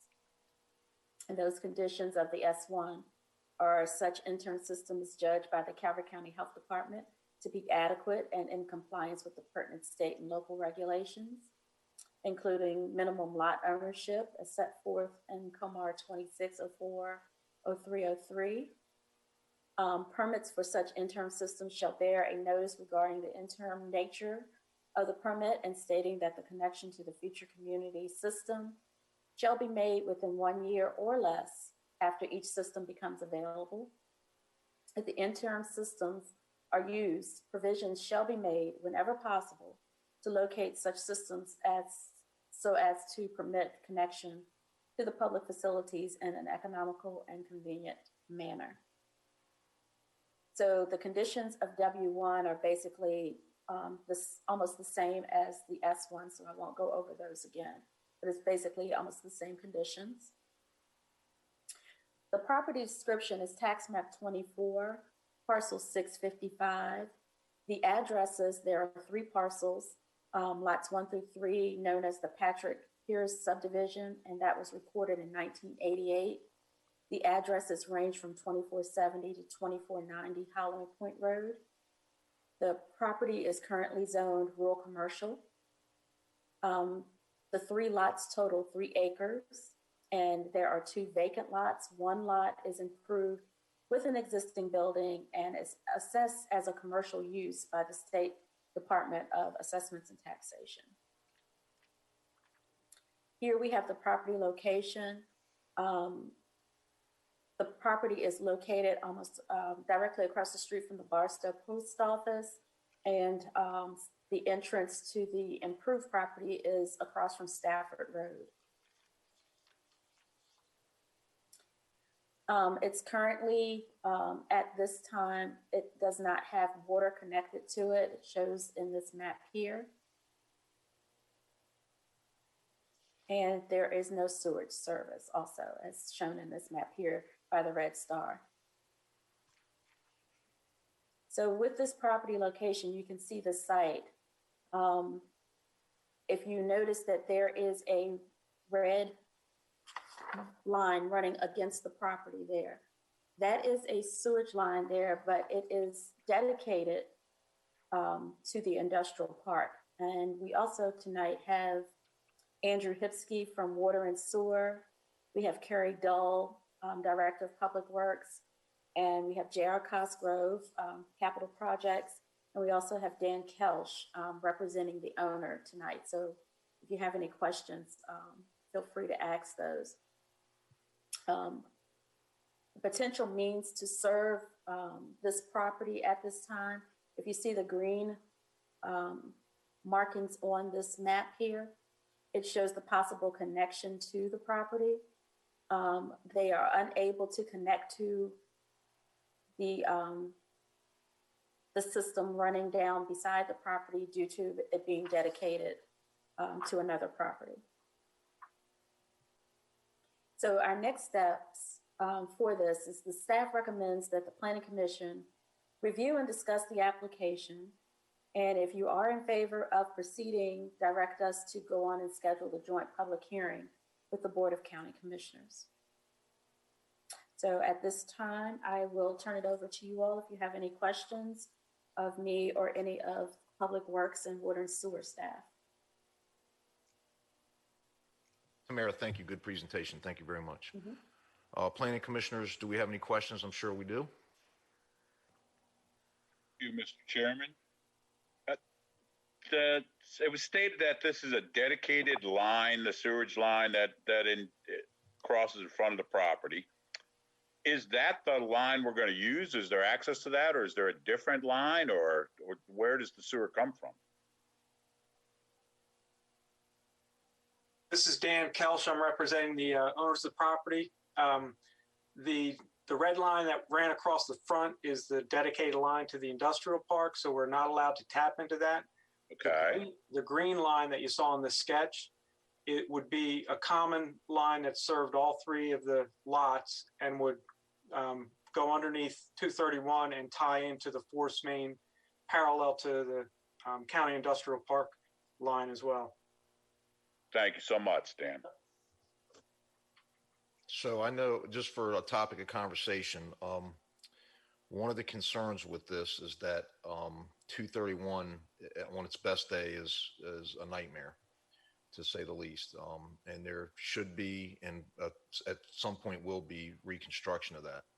So I'll open that conversation up. Does anyone want to add on to that? Well, at this time, we have been working with State Highway to study certain intersections on Maryland Route 231. We had some studies that we thought were underway, but we lost the funding due to federal funding this year with SHA. J.R. Cosgrove is also here with us tonight. There are some plans for Stafford Road for some improvements there. And I don't think they're slated for any time in the future, but I will let J.R. speak on that part.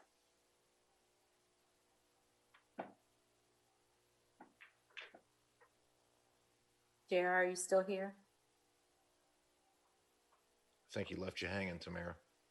Yes, I believe Superintendent Dahl is. Carrie, are you here? Yeah, I'm here. Sorry about that. I actually told. You're on mute, sir. All right, I'm back on. Can you hear me now? Yes, sir. Yes. Mm-hmm. Okay. The plan is obviously to improve the intersection there at the Stafford Road eventually. Okay, because it is a bad intersection slated for improvement. When we talked about this before, there is a plan obviously to improve that intersection. And when we tried to bring this up to the county commissioners, we brought this up before, is that we would plan on bringing the intersection standards up if we're going to go through the process of actually setting that line across the properties over there. So there is probably a dual effort to not only make that connection across to those properties, but also improve that intersection to make it safer at the same time. Because if you're going to tear it up once, then we're probably going to have to, we'd like to do it all at the same time as opposed to doing it in like different stages and everything. So that would be our approach to that if we're going to be doing it. So Wilson Freeland, what's your timeline on the intersection improvements at Stafford? I don't have a timeline on that right now at this time. We don't have it because we have to go through the process of working through state highway to make that happen. Okay, thank you. So it kind of sounds like for us to make a motion, it would be somewhere in the ballpark of a motion that these projects would have to be simultaneous. Well, that would be our recommendation. Yeah. Is what we're planning on. Okay. Because we don't want to rip it up one time to put the line across and then come back and do it all again just to improve the intersection. Okay, makes Do it all sense. within the same amount of time. This is Dan Kelch again, speaking for the owner. One of the reasons that this came forward to you at this time was because we heard about the intersection improvements. So the entrance into the three properties, they all share a common entrance that's kind of across from where Stafford Road is now. That would all shift over to coincide with the intersection improvements that are planned. I will say that we had thought there was a ticking clock on this because actually my technician lives in that house on the northeast corner, and he already relocated because he heard he had a year to move out. So, so I think everything's in good shape. This just gives us the flexibility to make better plans and use of the property while the rest of the process catches up to it. Thank you. Any other comments or questions? What other additions have there been to the system similar to this request?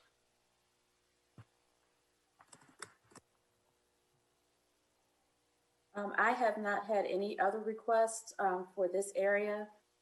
Since I've had this position, this is my first. We have had other water and sewer category changes in other places. This water and sewer category change tonight is just to move forward with the joint public hearing. It's not to actually go forth with the connection right now. It's just to change the designation of the property so that when the time is available, they would be able to connect to this property. May I make a comment? Yes, ma'am. My name is Lily Mattingly. I'm with Calvert Commercial Real Estate, and I represent the owners of the property as well with Mr. Kelch. I did want to mention that this property is part of the federally designated opportunity zone for Calvert County. There's only 2 opportunity zone areas in the county. One is Patuxent Business Park. The other area is on the south side of 231. And that area, it already has commercial zoning. It is rural commercial. And it has been identified as an area to focus development through these incentive programs. That has been a cooperative agreement between the federal, the state, and the county to designate these areas. So thank you for your presentation, Tamara, but I don't think there was anything that discussed the fact that it is opportunity zone property. Thank you, Lily. Thank you, ma'am. Appreciate your comments. Commissioner J.R. Cosgrove is back with us if you have any questions. Commissioner Wilson, go ahead, sir. I'd like to ask Director Dull what the intersection improvements are that are planned for Stafford and 231. I'll tell you what, I'll let JR actually cover those, okay? Because he's more familiar with it than what I am. JR? Commissioner Wilson. The improvements we were looking at was trying to straighten up the intersection and make it more of a 90-degree angle with 231. With that, we're also looking at putting in a dedicated left turn lane if you're headed east on 231 into Stafford. And on the east side of Stafford, we'd be almost looking at like a center turn lane that will continue all the way up to the College of Southern Maryland, like there at J.B. Williams. With that, we'd also shift the eastbound traffic towards the south. So we'd basically be creating another lane and along with probably a shoulder or a bike path is usually what state highway requires in that area. Thanks, JR. Thank you, sir. Any other questions? Jennifer, do we have anyone on the line for public comment? We do not. Commissioners, I'll entertain a motion. Mr. Chair, in the matter of water and sewer category change requests 21-01 Patrick Pierce property, recommend that we move to direct staff to proceed to schedule a joint public hearing with the Board of County Commissioners. Second. Motion by Commissioner Kernan, second by Commissioner Tui. Vice Chair Bueller, Yes. Commissioner Holler, Commissioner Kernan, Yes. Commissioner Tui, Yes. Commissioner Williams, Yes. Commissioner Freeland, Yes. and Commissioner Holler. Yes. Motion carries. Mr. Conover. Thank you, Commissioners. Thank you very much, ma'am. Moving on to item 9D. This is Prince Edward Town Center Master Plan Update Work Session. Presenting tonight from Planning and Zoning Department is Long Range Planner Jenny Plummer Welker, AICP, assisted by Mr. Jamie Kendrick. Janie?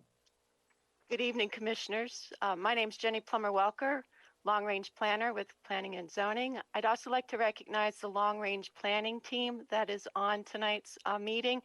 That includes Tamara Blake Wallace, Principal Planner, Ruth Davis Rogers, Planner 2, and Jessica Gattano, Planner 1, joined with Jamie Kendrick, AICP Project Manager with Saber and Associates, a Mead and Hunt company. You received my memo in advance of the meeting, and that includes 2 attachments. One is the results from the public workshop that was held on February 25th, and then also the slides for this evening's presentation. Just very briefly, at the Planning Commission's February 17th meeting, Mr. Kendrick presented 4 strategic choices for the Planning Commission's review and discussion. The Planning Commission acknowledged the 4 strategic choices, and then we proceeded to the public workshop on February 25th. That was a virtual workshop. I'd like to thank Chairman Jones and Chairwoman Bueller for participating in the workshop. As I mentioned, it was held virtually and broadcast. It was held within Zoom and then broadcast live on the county's webpage, the county's Facebook page, Comcast Channel 6, and HD 1070 with our expert communications and media relations staff. We couldn't do it without them. 109 people registered for the workshop. We had 57 actually attend the workshop. During the Facebook Live broadcast, 770 people tuned in. And then as of March 8th, earlier this month, 1.5 million had viewed the Facebook post about the video. I would like to thank all those who attended the workshop. We've had many people who have attended throughout the past year when we kicked off the Prince Frederick update in January 2020, pre-COVID. I'd also like to give a special thanks to the students who attended. We did special outreach to the youth, and we were very glad that they were able to attend. During the workshop, there was a scenario planning exercise. Mr. Kendrick will go into that in a little more detail. And at this point, I would like to turn it over to Mr. Kendrick and then share the slides. Jamie?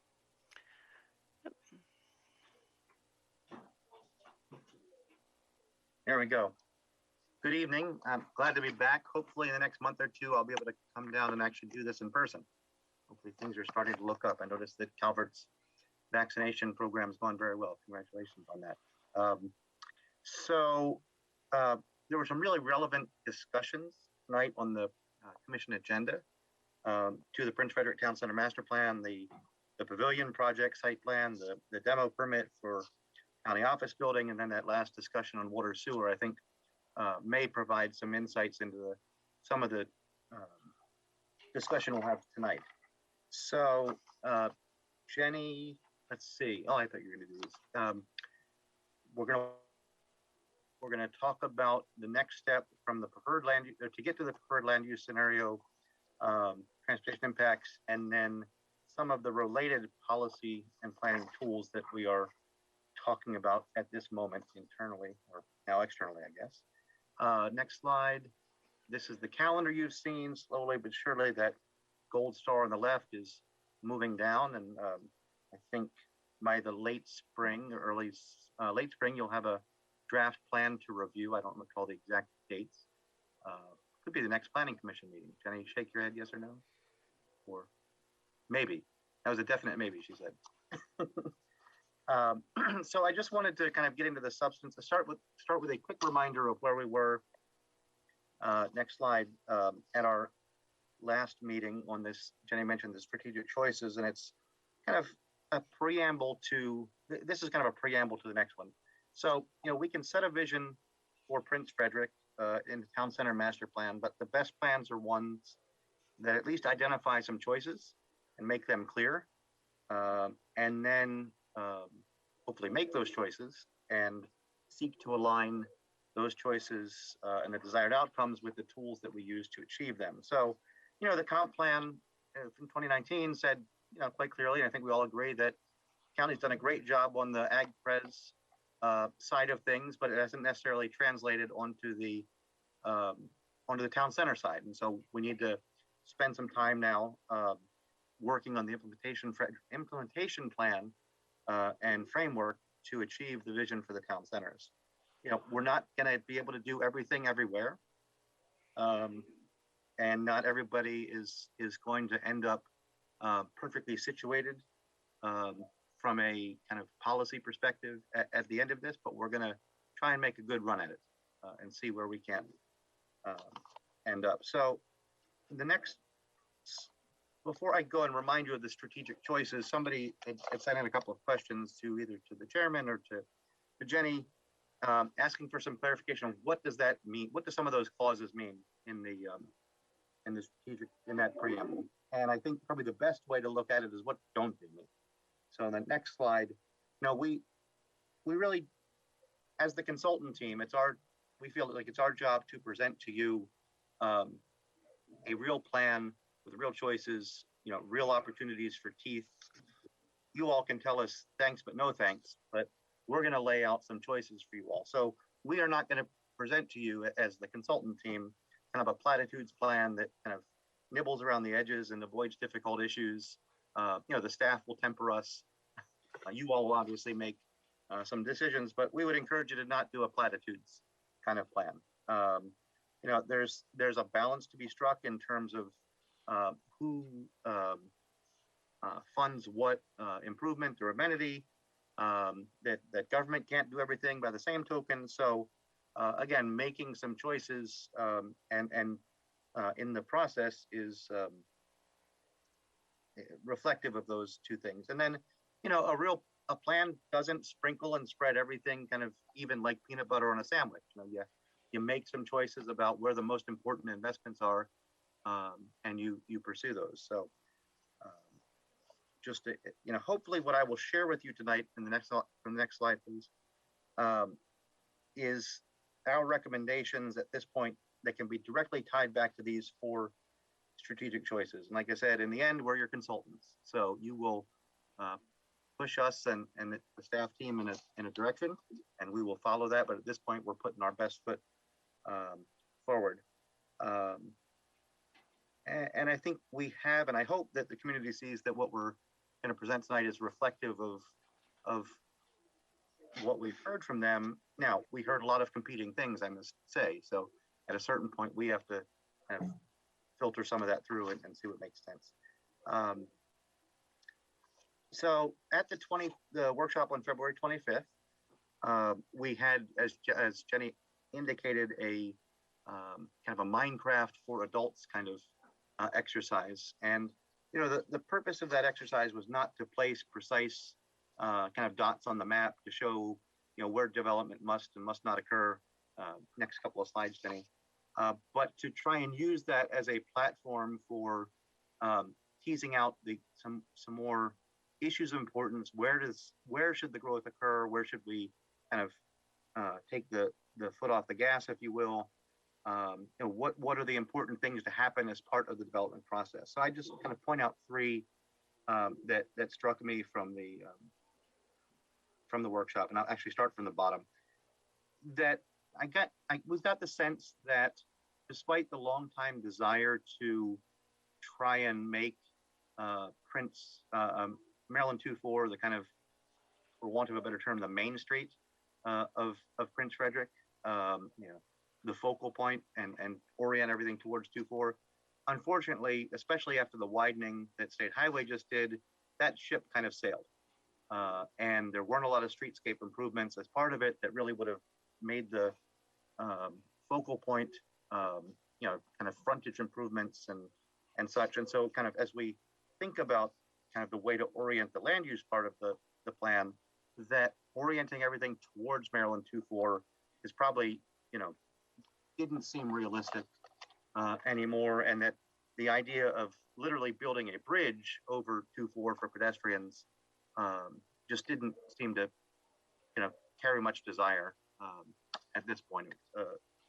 So the next one was, and I know this was some discussion during the comp plan process, is that the area in the southwest part of the town center, leading into the headwaters of Parker's Creek, the forested area, that there was a real desire to try and preserve that to the extent possible for its environmental value. And so kind of managing the growth and development in that area was an important theme from the workshop. And then kind of finally, there was, and you'll see on the next slide, a really, really, really strong emphasis on, good quality civic infrastructure, green spaces, kind of developing that sense of place that's been talked about, since the 2013 charrette. And not to say that traffic was not raised as an issue, but it really was the, placing the emphasis, the resources on developing those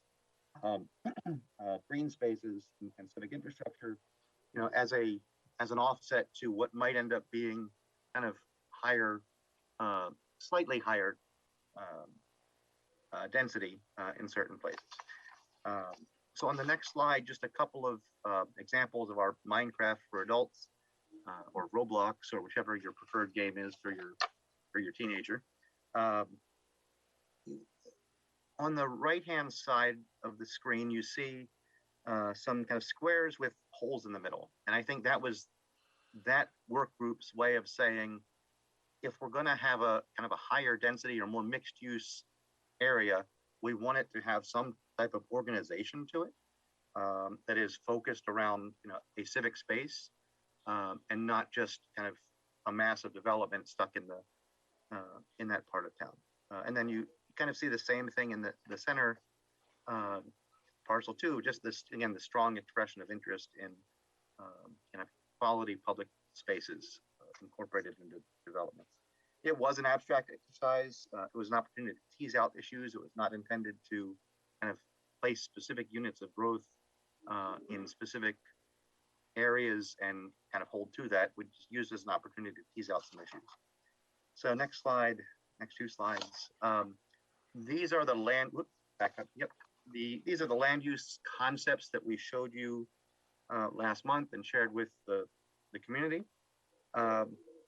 From left to right, left was kind of preserving the status quo with keeping Maryland 2-4 as primarily a commercial hub spine, I should say. And then to the two to the right really kind of focused on at different densities, mixed use development, primarily on the east side of 2-4, Armory Square and up to the hospital, Fox Run Shopping Center in particular. Important to say over and over that a land use concept is not the same as zoning, does not affect the current use of any property. This is what the staff will then take and develop the zoning code adjustments as the next, after the town center master plan is adopted, and then bring that back to you all. And then it's accompanied by recommended tools, policies, and investments to achieve the goal. So this is kind of one half of the project. Next slide. So these are the recommendations at this point. And I may not have been clear. There was a couple of comments that came in about something I said at the workshop that maybe I should clarify. I made a couple of comments about the role of the market, right? That the market will build what the market wants to build. And, I think probably the way I should have said it and the way I would say it again is the market will build what the market wants to build within the parameters that you set, right? So if you set a parameter that there can only be 200 units, 200 new units over the next 20 years, then the market will, build at some pace and scale to that 200. If the commission and the Board of County Commissioners decides that there should be 20,000 units, which I don't think there's any scenario that gets us there, then that's what the market will drive to build. But I was not intending to say that, just kind of open things up and let all build everywhere. Thank you. Thank you for that, Jamie. I appreciate the comment. Yeah. Yeah, no, I mean, it's a fair point, but you all are going to set parameters. That's what you do. Let's see. So I think the other kind of related point is that the number of units that we are forecasting as kind of the maximum yield in this recommended land use plan is actually about 25% less than the current zoning maximum yield. And that is in large measure because our recommendation at this point is that even the higher density be limited to 14 rather than 24 units per acre. I think as a practical matter, getting to 14 in most places in the town center is difficult given the site constraints. There may be some extraordinary circumstances where you want to allow up to 24, but I think just again, as a practical matter, it's going to be hard to get there anyway. And so we ought not focus the debate on 14 versus 24, but really how do we make the best use of the space? So the recommended land use or the preferred scenario that we're presenting as the consultant team would cap residential density at 14 rather than 24 as permitted today. And then we reallocate some of that higher density towards, for some of those, I shouldn't say higher density, but some of those additional potential units near the College of Southern Maryland and just north and south of Main Street to improve the kind of eyes on the street, walkability, functionality of those two areas. Let's see. Again, I mentioned in the south end of the town center, one of the strong comments we heard was to preserve the wooded areas along the headwaters. And so you'll see kind of an arrow in there that we kind of recommend to split the zone, if you will, one that does permit more residential development, and then the southern half, 2/3 of the properties being more of an environmental conservation area. And then we are recommending mixed use throughout the Maryland 2-4 corridor, but I think we're probably more sanguine about what the likelihood of some of that is occurring, especially on the parcels adjacent to on the west side abutting Maryland 2-4. I think so. That's the high points. Let me just look at my notes. Mr. Kendrick, can I jump in for a quick second, sir? Absolutely. So I just want to back up for just a second. I apologize for this, but it's something on my brain. So you just mentioned the two numbers, 14 and 24. Okay. Sure. Tell me about those two numbers. So 14 and 24, 14 units per acre is, I believe, Jenny, correct me if I'm wrong, the current kind of permitted density, including, or once you have included all of your transferable development rights. It's not a pure build to 14 units per acre or build to 24. It's depending on where you are. I think it's either 1 per acre or 4 per acre, but then the TDRs kick in. I'm going to get the numbers wrong. I apologize. But it's not an automatic build to 14 per acre or 24 per acre today. This is Jenny. Just to add, so for the majority of Prince Frederick Town Center, the maximum is 14 units, as Mr. Kendrick said, with the use of transferable development rights. The 24 units mentioned is for the Newtown district. There was a text amendment done, I believe, in about the 2015, 2016 or so, that increased the allowable density in the Newtown district, which is in the northeast area of the Maryland 2-4 and Dares Beach Road intersection. Yes, and it does not include like the Fox Run and Hospital area, but that area does allow up to 24 units today with the use of TDRs. Thank you. The reason the reason I bring that up, Mr. Kendrick, is one of the things that's talked about is when we talk about build out in areas, that number 24 is what the perception is everywhere. So I'm just trying to disseminate between where it's actually allowed and where and what reality is, I guess is Sure. Sure. I'm sorry. And again, I think part of what I say is that is as a very practical matter between slopes and streams and forests and, other, parcel size, getting to 24 is incredibly difficult anyway. So probably don't even need to have that debate as a very practical matter. Let's focus on, getting to 14, maybe it's 16, and making them really quality developments in doing so. If we did away with the number 24, I would be tickled pink. That would please me. So I mean, lose all your hair like Paul and I too. That's right. Yeah.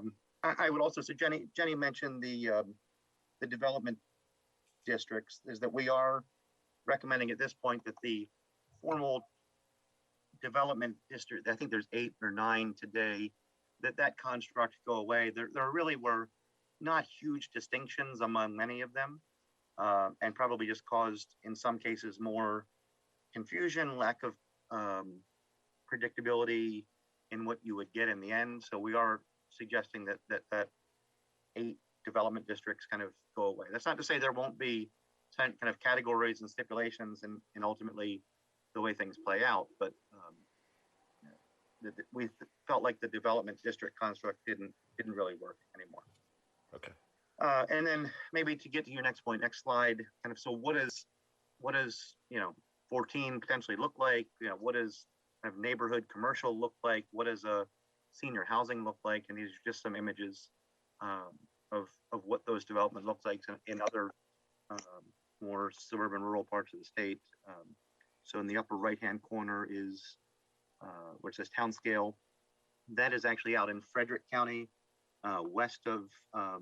just west of the city of Frederick. In the upper left-hand corner is a development in Carroll County, just in the Sykesville area, I believe it is. So we tried to pick some relevant examples of similarly situated counties so that people could see what development might look like in the future. Okay, next slide. Let's talk transportation, because that's probably the next area of or the related area. And again, maybe a little mea culpa here. Again, I said before, and I think it frankly did come home to me in the last couple of months, we all come at these plans and projects from our own lived experiences. And, admittedly, I've said to you all before, I'm a city boy at heart. And so, sitting in what to me is, or what to you all may be intolerable traffic congestion, to me may feel like a lazy summer day drive. And so we've tried to rely as much on industry standards as possible for comparative purposes, but we've also in this round tried to temper that more to local expectations and what is acceptable at the local level. So what you're looking at on this on the next slide is what happens using that land use plan and the county's forecasted growth rate of 1% over, plus or minus 1% annually over the next 20 years, with no transportation improvements. So on the left is today, on the right is 2040, and then we adjusted the kind of traditional level of service standards that we normally would show as like A through F, with F being 100% of volume at 100% or more of capacity. So we've actually ratcheted that down and shown things in a more relative context. So red in this case represents roadways that would be at or above 80% of the volume to capacity ratio. Typically that would be set from a kind of comparative industry purpose standpoint at 100% or more of capacity.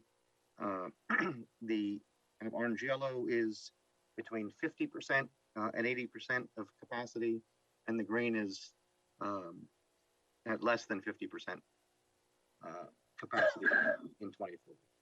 And I know that when we did the countywide transportation plan, there was a lot of concern that we were underrepresenting traffic congestion. So that's why we tried to kind of recalibrate the standards that we use to be more kind of locally acceptable. So frankly, there's a lot of how this plays out is dependent on the timing, the pace, and the place of development. So we thought it better to show things kind of in a relative context than this is level service D, this level service F. And there's in these next two maps, there's really nothing I think that jumps out at us as terribly surprising in either the morning or the afternoon peak, except to say, and you actually referenced this a little while ago, Mr. Chairman, the Maryland 231 is an emerging concern. For some, it's a major concern today. But I think as time goes on and development does occur, that some improvements in 231 are going to be necessary. And that has a couple of impacts if those improvements don't occur.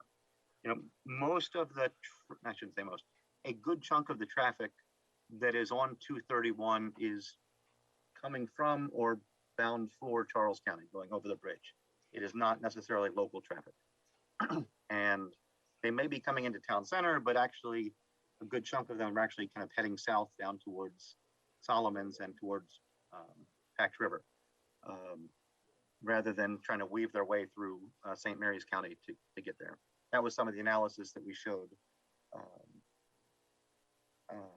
in the transportation plan. And, as you can see, as development occurs, some of that traffic directs itself onto Adelina, onto Sixes Road, as people decide not to, especially in the evening, as they decide not to try and find their way up to the intersection of 24 and 231, they're going to look for an alternate route and make a left as far south as they can, which I think would be Sixes Road, to head onto 231 and then west.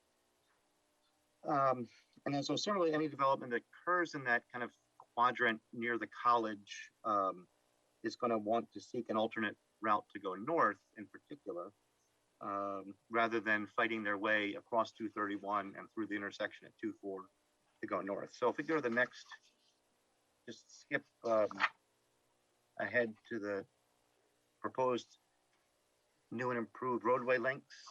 Yep, thank you. What we are showing is a schematic approach on how to approach to address traffic growth in the town center. Careful not to show specific alignments,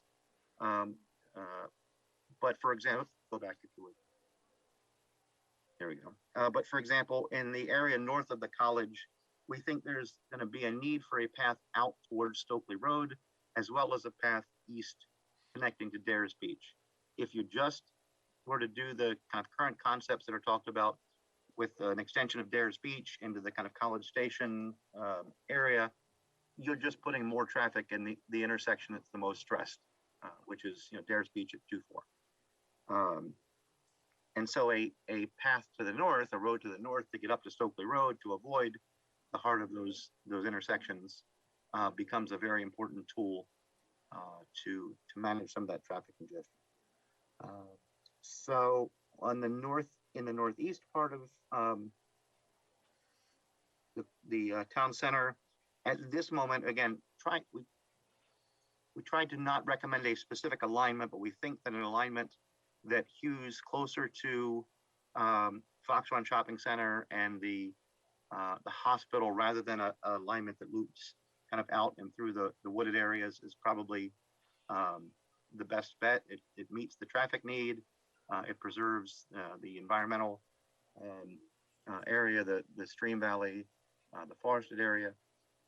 We're going to show a little bit more concept to Public Works before we kind of hone in on that, but that's what we think is probably going to occur we would recommend to occur in the Northeast. I want to talk quickly about Main Street.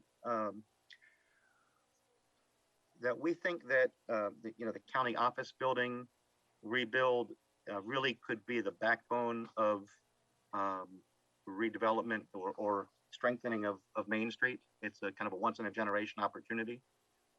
Probably that area probably won't see another public investment like that for another 20 or 30 years.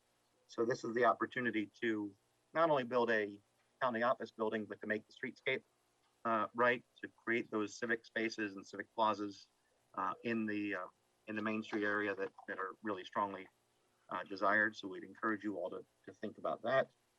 Let's see. Okay, next slide.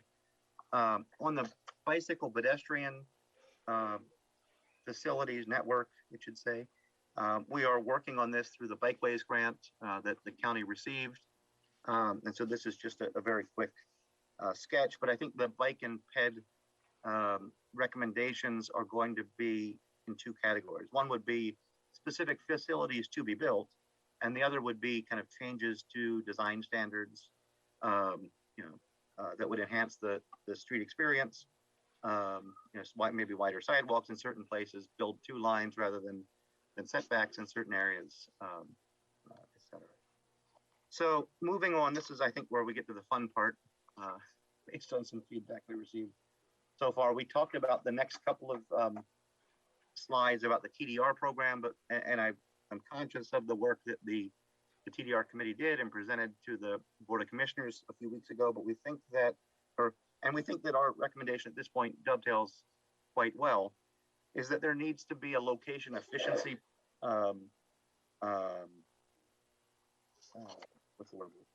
factor in that sliding scale. And so whatever sliding scale you would settle on, you may also, in the next slide, look at applying, kind of a certain incentive to, build in the core, to build on the east side before you build on the west side. So we'll talk that through a little bit more with staff as this goes through, and again, being very conscious of the TDR committee's work. But we think that this is an opportunity to further incentivize development in the core of the town center with potentially lower TDR requirements, but no net loss of TDRs in the town center overall. Then quickly on open space, I know time is coming short. On open space and recreation, one of the things that our teammate raised was that the requirements today are really calibrated to address the intensity of the project and not the context of the development project. So you may have a development that sits along a nice wooded area or a stream valley, but it doesn't really get a huge amount of credit for connections to nature, for connections to existing facilities, as much as you end up with kind of unused basketball courts or unused playing fields that might not be supported by the different lifestyles of users in that community. So we're going to suggest that as the zoning code proceeds, that some additional work be advanced on thinking through the open space requirements in the zoning code, potentially increase the opportunity for fee in lieu to direct resources into the greater public spaces, the more kind of big civic plaza type idea. Consider open space and active recreation requirements depending more on housing type than housing intensity, and expanding the types of tools that are available that the developers get credit for in their approach. And Montgomery County, although a very different, obviously, environment, has some really good guidance on this that we're going to encourage you all to think about. All right, let's talk APFO. So really let's talk on the transportation side for a minute. Our recommendation at this point is really about addressing cumulative growth. And I think Christine may have mentioned this, mentioned some of these issues with the projects that she presented earlier, and I'll give another example of that. As we see it, the county's TIS process today kind of stands in the way, actually, of making some of the bigger improvements that are needed. The number of projects that come through the development process that actually require a traffic impact study is really, really, really small. I think probably on average, you all see 2 or 3 traffic studies a year because the standards are set such that a project has to meet a certain threshold. And we back calculated that to be a development has to be about 40 housing units to generate that 400 trip standard that you all currently have. It has to be at least, where did it go, about 15,000 square feet. Find my number.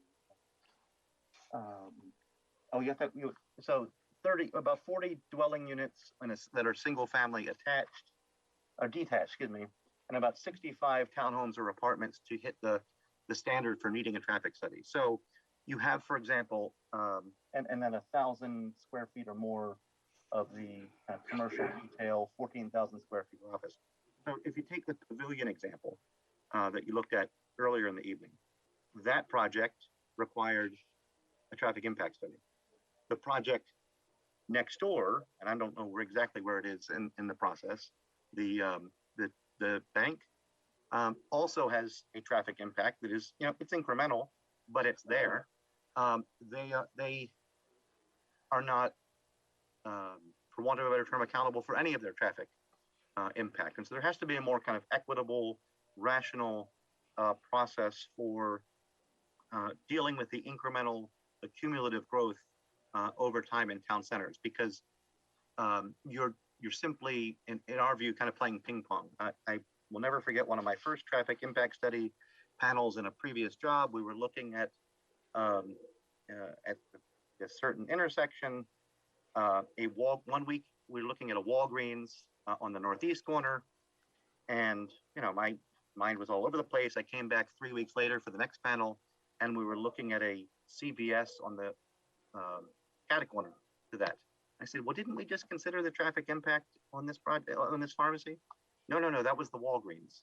Well, the Walgreens and the CVS both have the same traffic impact from a kind of trip generation perspective.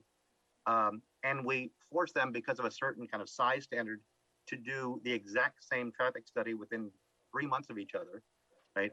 And those traffic studies added no value to the development process, but they both had incremental growth. And then you can't really, from a legal perspective, you have a really hard time reaching the kind of proportionality test. Just because there's, say, 100-unit development means that you can justify requiring a major intersection improvement, even though that intersection improvement may well be needed in the aggregate. So we would recommend a process that's kind of more predictable, equitable, and timely, which is more of a fee-based structure rather than a site by site traffic impact study process. This is the direction that most jurisdictions are starting to move in their more dense areas. And then that gives the county the flexibility to advance improvements, leverage with public funds as well, to advance improvements, as growth and development occurs, rather than, a little turn lane here, a little restriping there, which doesn't really move the needle in terms of improving the network. And then on the schools, perhaps an equally controversial one, I think we presented in one of our first sessions that, in the central part of the county, there is not a school capacity issue. I think at the max, it was got up to about 90% of capacity. It was 93%. Excuse me. Mr. Kendrick, I'm gonna cut you off for just a second. My apologies. Right. We're running a little long on this. So yep. I'm gonna present this to everybody. We're due for about a 5-minute break. Do we want to continue, or does anyone want a 5-minute break? And it's totally fine if you do. I'm totally good with that. But we're past the 2-hour mark, so the floor is open for anybody to make comment about a 5-minute break. Continue. Okay, Mr. Kendrick, please carry on. All right. So as a former biology teacher, though, there is a limit, Yes. Well, you want to take a stretch break for a minute? Go ahead. On the school side, again, as we discussed in one of our earlier presentations, there is not a school capacity issue forecast in the central part of the county for the next decade, at least according to what was it last year's report. And I think especially given COVID and changes in the educational landscape, that probably gets pushed out even further. And so this is one of the ways that you could get to more of the affordability goals, because there's a real strong desire for a diverse set of housing choices to attract and retain families, to provide different lifestyle options, et cetera, is what can we do to make housing more affordable? And so the school's excise tax in particular it seems to us kind of unnecessary in the Prince Frederick context. In the northern part of the county where the growth is at a more rapid pace, where the schools are kind of forecasted to be at or over capacity, that makes sense to us. So we would encourage the commission and the commissioners think about that. So I think that's kind of the end of my presentation. I'm happy to take questions. Commissioners, do we have any questions of Mr. Kendrick? I dare you to ask one. I'm just kidding. Go ahead. Mr. Tui, you got something, sir? I see you. It looked like you did. No, thank you so much. Good.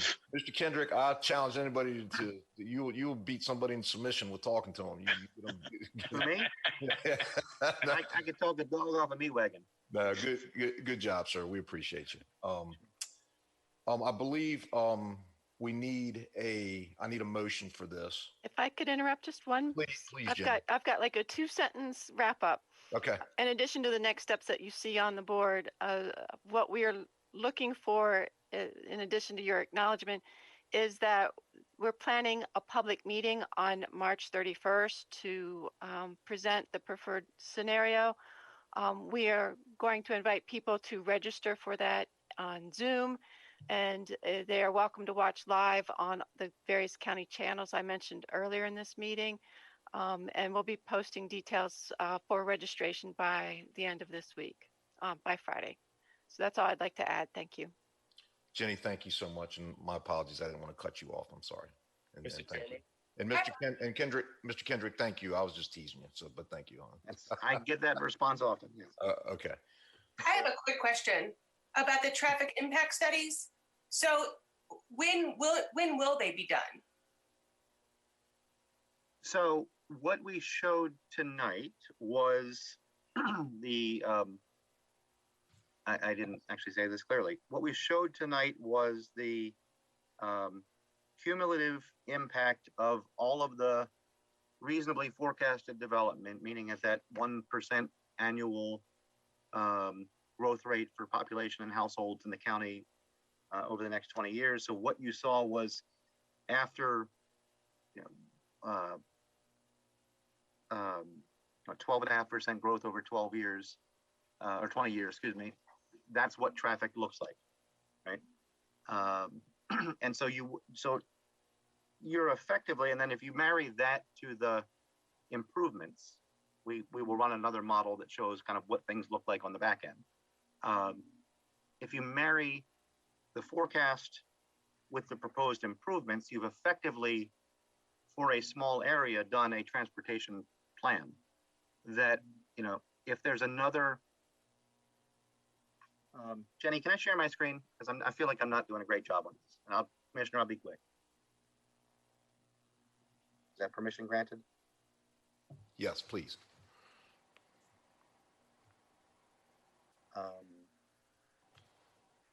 Can you see my screen?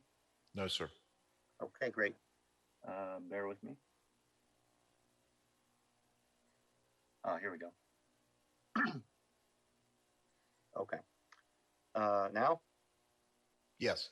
Great. So this may not be the greatest example, but it from a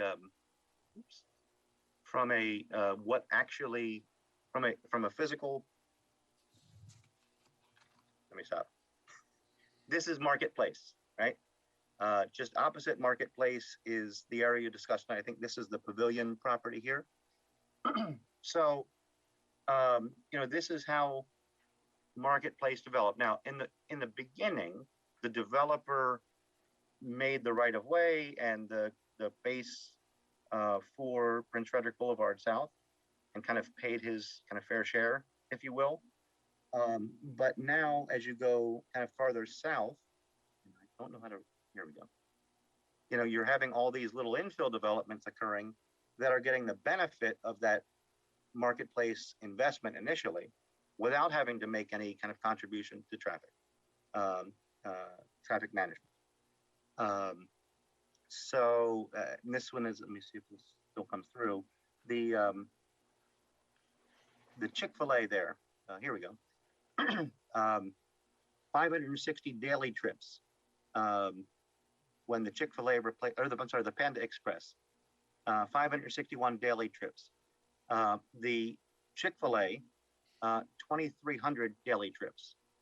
And they're being basically asked to do the same level of traffic management, traffic mitigation.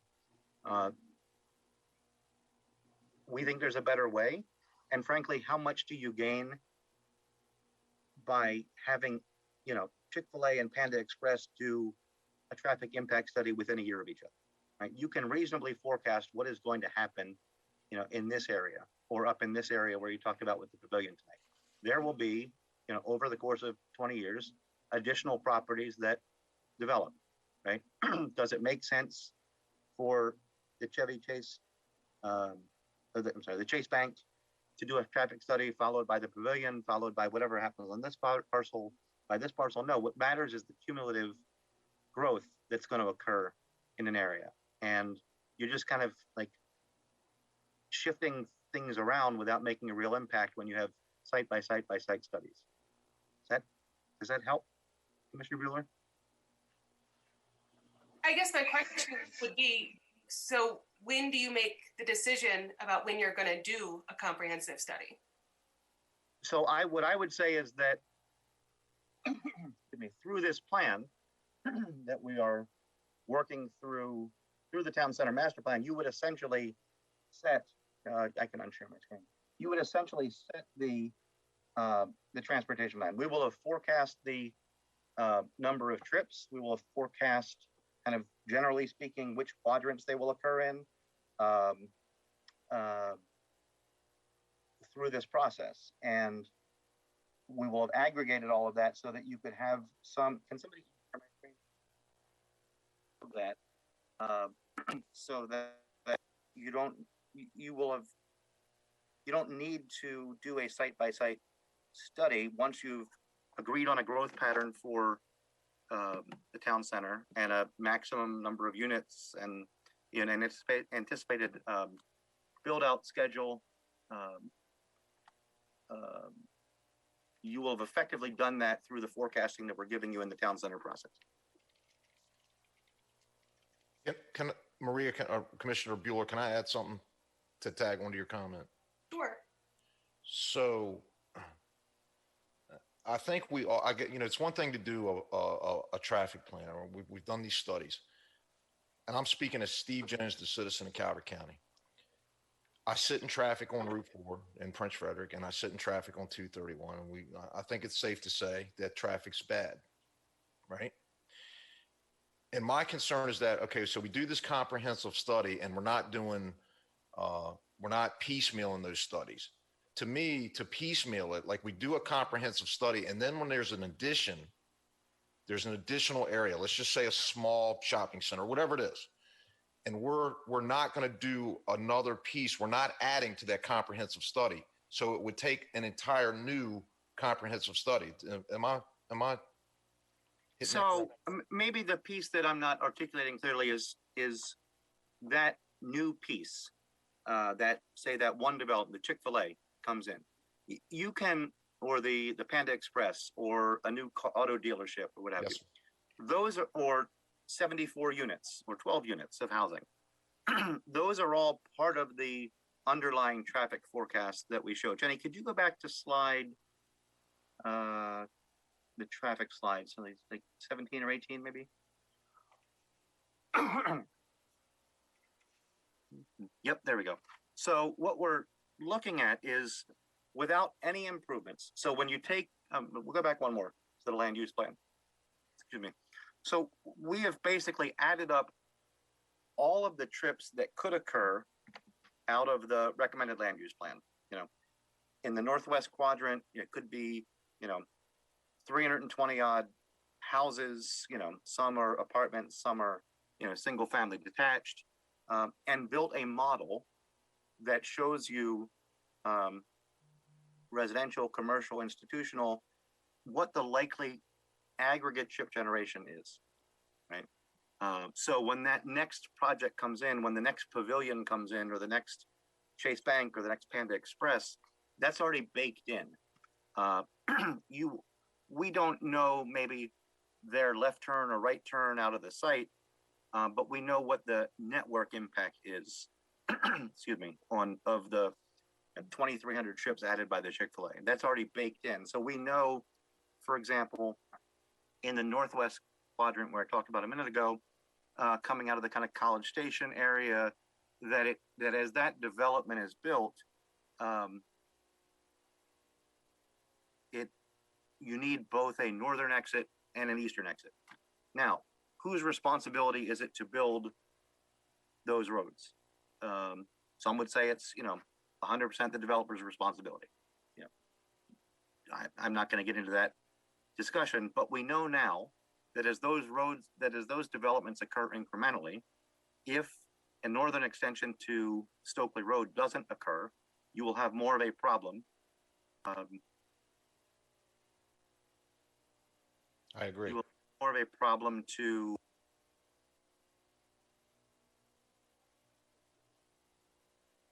as each of those phases of in that northwestern quadrant comes through the process.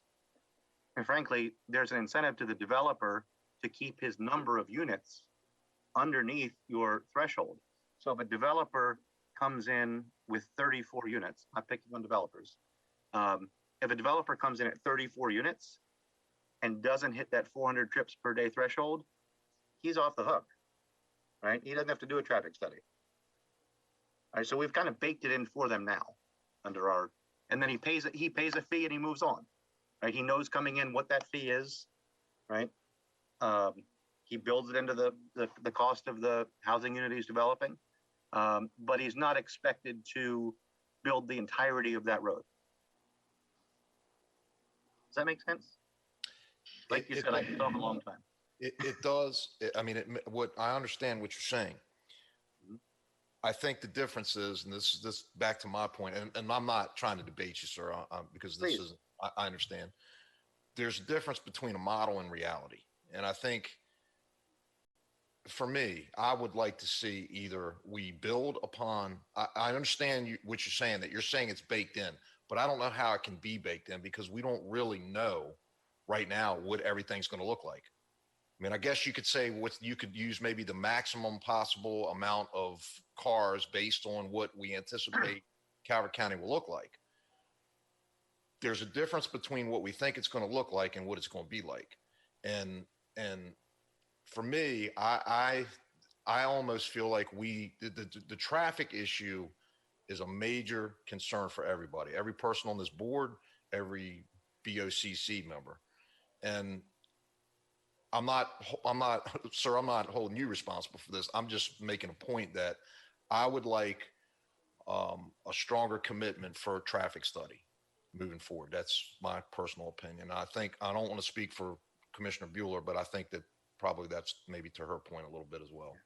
So I think that perhaps we should spend a little bit of time in our next session. Maybe I could walk through some of this a little further and show how the model is built up. But you're right. I mean, yes, the specific, I'm going to say operational impact of a Panda Express or 12 units of housing or 14 units of housing. I can't tell you if 6 of those cars are turning left and 6 are turning right, with any level of precision.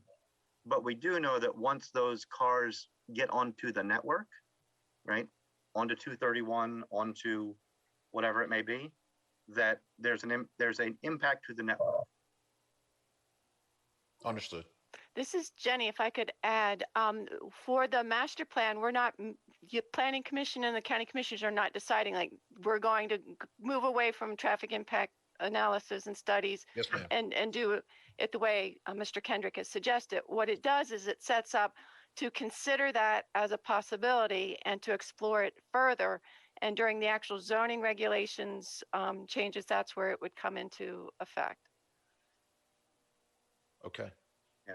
So I think that the concern we've heard over and over and over is, you know, the issue is the cumulative impact of developments. You know, one 12 unit, you know, subdivision in and of itself, you know, doesn't cause a problem. 24 subdivisions of 12 units coming in over 10 years causes a problem, right? It's kind of the frog in the boiling pot. And how, when you have a site-by-site process,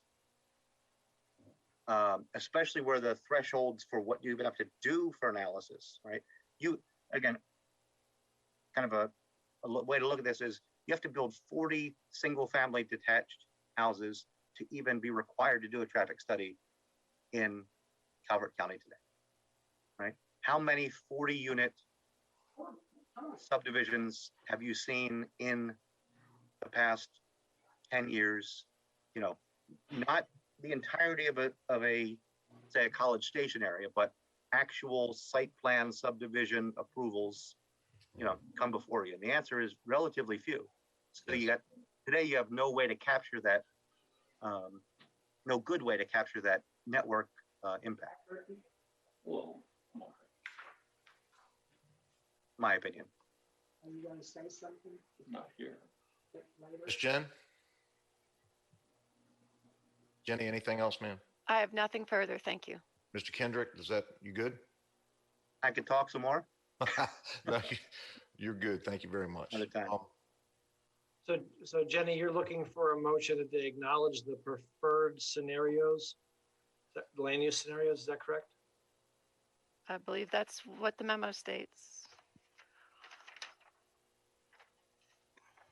State that again, Mr. Conover. Mr. Chair, Mr. Chairman. Go ahead, sir. I can make this motion if you let me. Go ahead. Okay. I make the motion that the Planning Commission acknowledge the preferred land use scenario and direct staff to present that preferred land use scenario to the public at a public meeting to be held on Wednesday, March 31st, 2021. Such meeting to be held virtually due to COVID-19. Do I have a second? I'll second that. Motion by Commissioner Kernan, second by Commissioner Tui, Vice Chair Bueller. Yes. Commissioner Holler. Commissioner Kernan. Yes. Commissioner Tui. Yes. Commissioner Williams. Yes. Commissioner Freeland. Abstain. And Commissioner. Because I'm a newbie, I don't have enough information to make a. I'm mute. Okay, thank you, Commissioner. They must have gotten. Commissioner Holler. I don't know what's going on, Mr. Chairman. Each time I've never had this problem. I'm off every time now. Okay, I'm on now, obviously. My vote was yes. Okay, thank you, sir. Motion carries. Thank you, commissioners. Mr. Conover. Commissioner Jones, before we go on to the next item, per the footnotes, the chair has the discretion to take a recess or a break at 9 o'clock. However, if you'd like to continue, we think that I've done some asking around. We might be about 15 to 20 more minutes, or a privileged motion can be made by a member and seconded to take a recess. I'll open the floor to anyone that wants to take a recess to make that motion. None being heard, move on, sir. Item 9E is adequate public facilities report, a request to postpone. Presenting tonight will be myself. Just a quick history. Per the Calvert County zoning ordinance, subdivision review procedures period of validity amended in 2010, the approval of the preliminary subdivision plan shall expire after 3 years from approval date unless an extension is granted by the Planning Commission. And final plat approval may be delayed if schools and or roads are determined to be inadequate.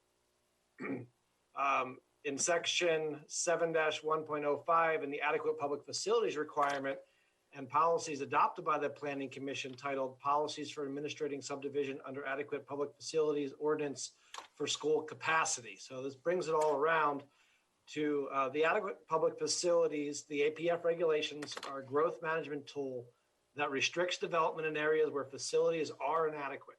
Calvert County adopted this APF regulation for schools and roads in 1988. For this specific memo request, the Planning Commission APF policy specifies that twice a year in the spring and the fall, staff shall compile information on student enrollment and school capacity for public schools within the Calvert County system for the APF report and present such findings to the Planning Commission. However, unique to 2020 and 2021, the Calvert County public schools has approximately 800 fewer students enrolled this year as compared to previous school years, which is about a 10% reduction in enrollment. With us tonight is Shutita Warner, Director of School Construction, and she describes this year as an anomaly. And Ms. Warner stated that the school districts across the state are experiencing the same situation, and families are homeschooling their children and enrolling them in private schools. Staff is requesting that due to this unusual nature and situation and unprecedented effects of the pandemic on Calvert County public schools, we ask that you approve our request to delay the spring APF report and to revisit the APF report in the latter part of 2021. For next steps, the Planning Commission may approve the delay of the adequate public facilities report for spring 2021 and to have it placed on the Planning Commission's agenda prior to 2022. If approved, a memo will be sent to the Calvert County Board of Commissioners notifying them of this deferment. The second option is for the Planning Commission to request staff to produce an adequate public facilities report for spring using the information available. And I'm available for any questions if you have them, and also, as indicated, Shutita Warner is available if you have any questions as well. Mr. Chairman? Yes, sir. I'm a little puzzled by what our esteemed leader is telling us. Since the school system receives its state aid based on enrollments as of September 30, they're permitted to file an amended report up until October the 30, as I recall. If what we do is what Mr. Conover is recommending, along with the others, it makes the whole process meaningful. Why bother to do any of it? What good would a report? Are we going to do away with the fall report now, and we're going to go to the end of the year? I think this is poorly thought at, and I think what we're doing. First of all, I have real doubts that this body has the authority to change the provisions of an ordinance. This is not a legislative body that we have here. We're an advisory body. I have grave reservations about your advice, Mr. Conover, in this case. Okay, so Commissioner Holler, I agree with you. Ms. Warner, do you have any comments that you'd like to make or to answer any questions? If you don't, that's okay. No, absolutely, I can. So a couple of things. One, in terms of where our enrollment numbers are today versus where they were this time last year, I can speak to that, but also I can speak to the fact that last spring, when we did our enrollment projections for this year, and we typically, when we do our enrollment projections, for example, when we did our enrollment projections in spring of 2019 for the following year, we were within 22 students. So we tend to be pretty close. And so when we did our spring 2020 enrollment projections for 2021, we anticipated that we were going to have 15,717 students. And in fact, what we actually have is 14,718 students. So in terms of what our projections were, typically we hit the mark quite close. So in terms of where we actually are in this slice of time versus where we projected to be, that's actually 999 students. So it's almost 1,000 students that we've anticipated that we've lost. Now, in terms of, you know, actual loss from last year to this year, we've actually lost 925 students. That's the net loss at this time. Certainly in terms of doing a report, you know, one of the things that I would like to note is, as always, whenever we provide information to planning and zoning, you know, we're providing the enrollment numbers, we're providing transfers, but we're also providing teaching stations. So, you know, we have certainly, I'm not quite sure how you would slice and dice that information, because we have virtual teachers. We have teachers that are carried on your rolls, even those who are being taught virtually are on your rolls. We're not asking for your attendance, we're asking for enrollment. I think you are asking for the attendance, though. Well, you're asking for enrollment, correct? I'm asking for enrollment because those people, your state aid is tied to that. And if whether the child is on a hybrid plan or whether the child is on partial plan or on a virtual plan, they are on the enrollment books somewhere in your system, or they have moved to another school system, a private school system or something of that sort. That's the data that we want. We're not interested. I'm not interested in your attendance. That's your problem. I will say, let me just finish one point very quickly. And that is, in terms of state aid, the governor has recognized, the state has recognized that this is a problem in terms of state aid. So there have been mechanisms that have been put in place so that school systems are not being punished for this drop in enrollment because of homeschooling and parents choosing to pull their kids out and temporarily enroll in private school. So I guess that goes to Commissioner Holler's point that if there's really no downside, can we get the number? Like that, I mean, I guess you're telling me, but I guess we would need an official count. Does that sum it up? That's all. Yeah. I mean, there's no downside to giving us the number, I guess, really. Well, the corollary to that, Mr. Chairman, as I would see it, is we know their numbers are going to be skewed for all the reasons that the lady said, and I'm not arguing any of that. Yes, sir. But the data that we collect is used to determine whether or not construction can occur, et cetera, et cetera. If we know what their enrollment is, and we know that these are unique situations, then I think the commissioners or some legislative body is going to have to say that, hey, we're not going to operate the way we are right now, where we have depended on enrollment data. We're going to have something to substitute for it. And I frankly don't think this body has the authority to develop that substitute. I may add, Commissioner Jones. Yes, ma'am. This is Jenny Plummer-Walker. So the question is about the adequate public facilities report, which determines whether the Planning Commission approves subdivisions or site plans for townhouses and apartments.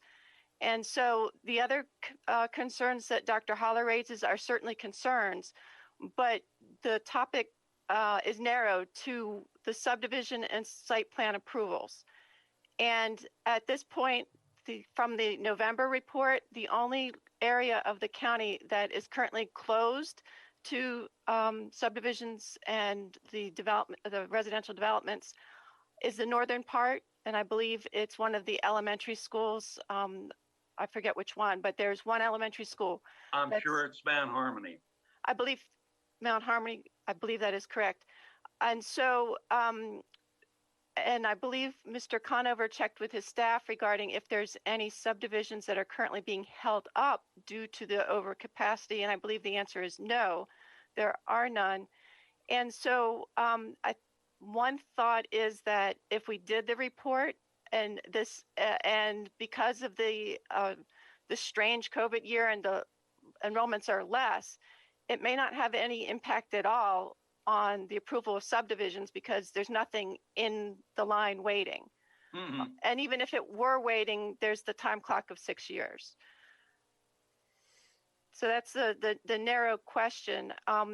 Regarding Dr. Holler, your question about the legislation, the county zoning ordinance specifies that the planning and zoning department shall notify the planning commission and the board of county commissioners when there's inadequate capacity.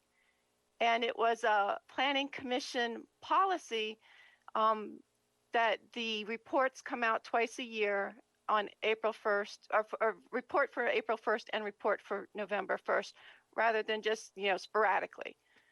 So the legislation says we just need to notify you when there's inadequate capacity.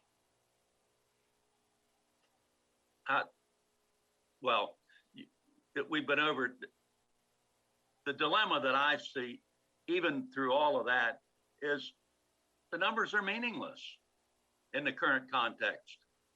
The enrollment, and that's not her fault, but the enrollment numbers are meaningless in terms of determining adequacy. Plus the fact of out of district transfers, which we've been over before, and the school board sees it one way and a few of us see it a different. I would certainly feel better personally, and this is only me and I speak only for me. I would certainly feel better if the county commissioners were a party to this and that we were not out there on our own, because I think we are, in essence, extending the meaning of the ordinance, the parameters. That just may be me, Jenny. Commissioner Holler, hold on to that thought. Maybe we can get a motion from you in a minute, sir. Do we have any other comments from either the commissioners or staff? Question, Commissioner, can we get a report on in April? Is it too late to do that, or? It's never too late. It may be not exactly, technically we prepare it and it's given to you at your April meeting. Right. So it may be possible to get the report so that it's on your agenda. Right, thank you. Thank you. Ms. Warner, do you have anything else, ma'am?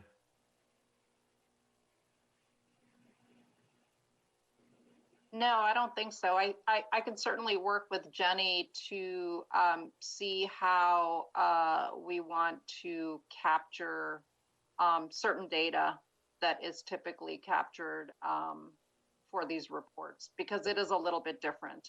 Sure.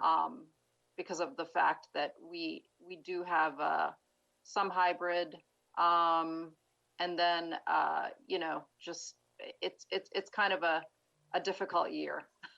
So I'll certainly work with her. I think everyone will agree this has been a difficult year. There's no two ways about it for everybody on all sides. Do I have any other comments from commissioners? And Jennifer, do I have any public comment? No public comment. Thank you very much. I will entertain a motion. I would move, Mr. Chairman, that we wait and receive the report as best staff and the school board can put together, and we will see where we are when that report comes in at our next regular meeting. Commissioner Holler, do I have a second? A second, Greg Kernan.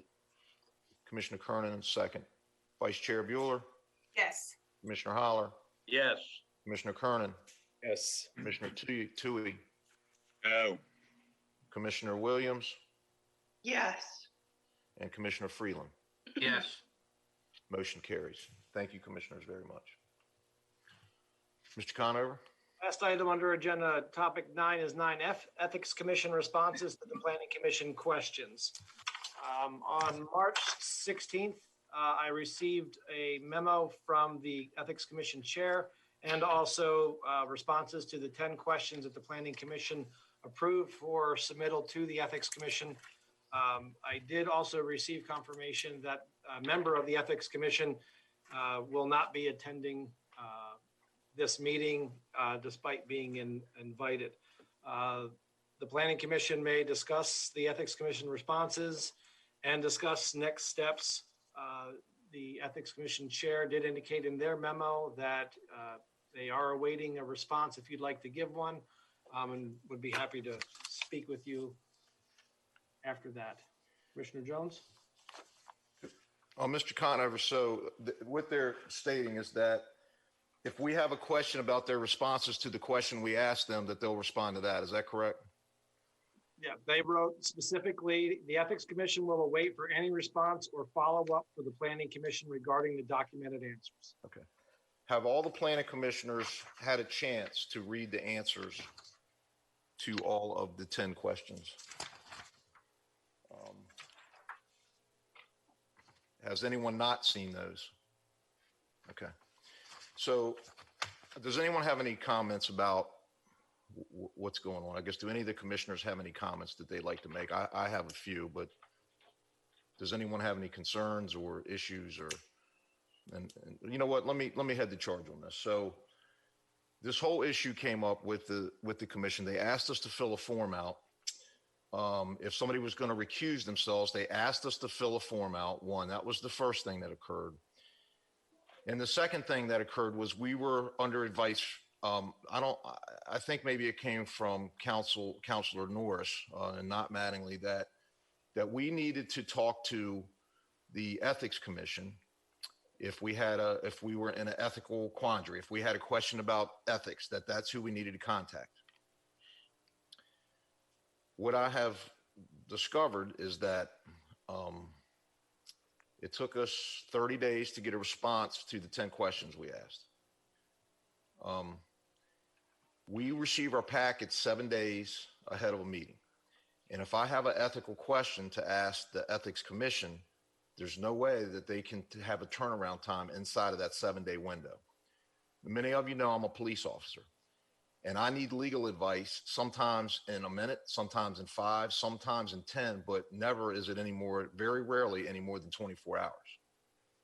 And I can't get an ethic question answered inside of 30 days, folks. It's number one of my issues. So, and I want to point something out. My issue, I talked to Commissioner Hance, the president of the BOCC. He was very helpful. And the BOCC does not have oversight over the Ethics Commission. So I've learned as I'm going as well. And he's been very helpful. Commissioner Hance, gave me some great advice and, this is what it is. So the second part to this is I've invited them, when this came up, it kind of came up in general conversation that we would invite them, extend the olive branch so that we had a face to put with the Ethics Commission, and that if we had a question, we could have an outreach with them and openly discuss things and not have this feeling like I think everyone in county government feels like that. I don't know who's the Ethics Commission are. I don't know these people. It's like a secret society to me. And as a result, what they've stated is they prefer not to come to our meeting and discuss these matters with us. So there's not a whole lot I can do about that. And I apologize to you for that.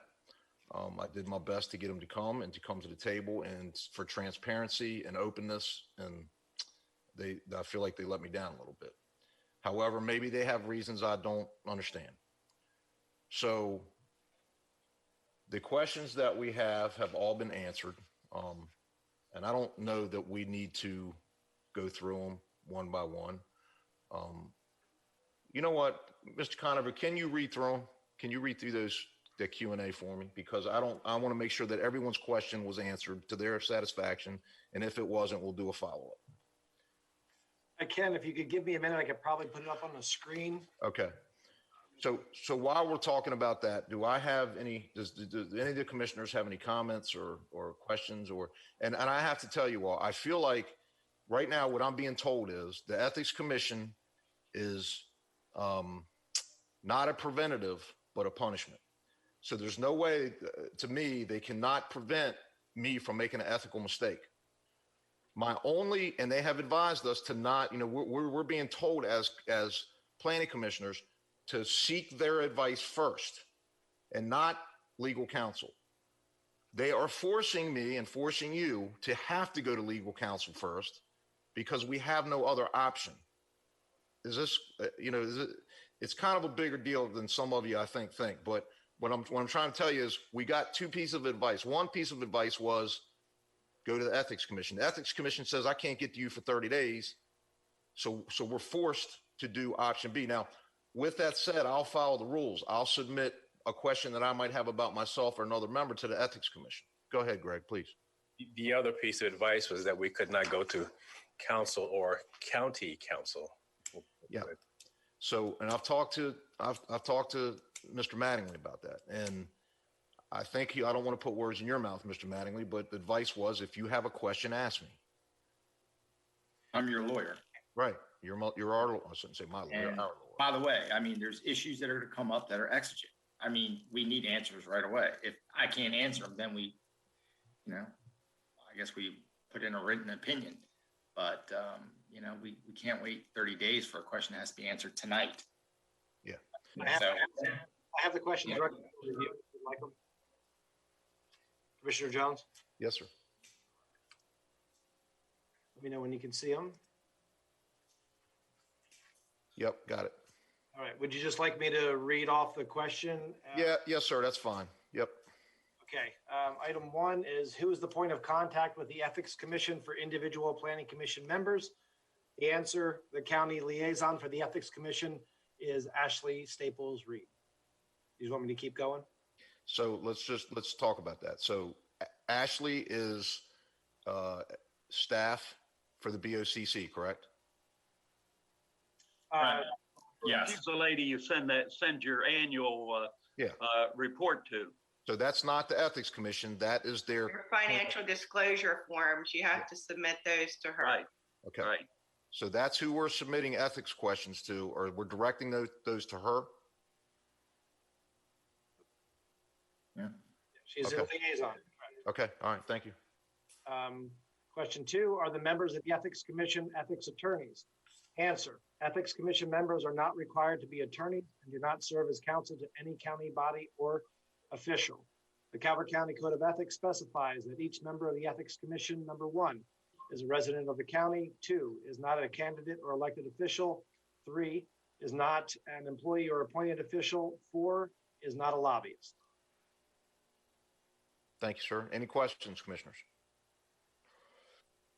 Mr. Conover, carry on, please. Question 3, when a question is asked of the point of contact, what can be our expected turnaround time for answers? The answer is, turnaround times depend on the complexity of the question or request for guidance. Please note, the Ethics Commission may only consider formal advisory opinion requested at publicly noticed meetings, which typically occur on a monthly basis. So I guess maybe we need to drill down on this a little bit. I'll just say this. What the hell does that mean? So, I mean, does that mean they can only give us an opinion at a meeting? I'm not sticking up for him, Commissioner, but if I can jump in here. No, please. Yeah. And I will say this because I used to serve on the bar's ethics committee. Sometimes we got really, really hard questions that we actually had to research, and it took a while. Those are very rare and they were complex. Most of the questions we could answer by having a hotline. So I understand what they're trying to say here is like they can't give you a blanket answer that every single question is going to be able to be answered, in X amount of days. And once again, I'm not sticking up for them. I'm just trying to interpret what they wrote. No, I appreciate that. But just out of curiosity, what would be an exigent amount of time? Like, what would you say? Well, as far as exigent, if in the course of reading your packet, a name came up that you had either missed when you first got your packet, like for instance, a name might have come up tonight, maybe based on a question that I said. And you said, Mr. Mattingly, I know so-and-so that you just mentioned. Do I need to recuse myself because of this is our connection? Well, we're not going to stop a hearing and throw out the whole thing because we have to wait 30 days for them to meet again. You're going to ask me and I'm going to give you my best opinion. That's exigent in my mind. Okay.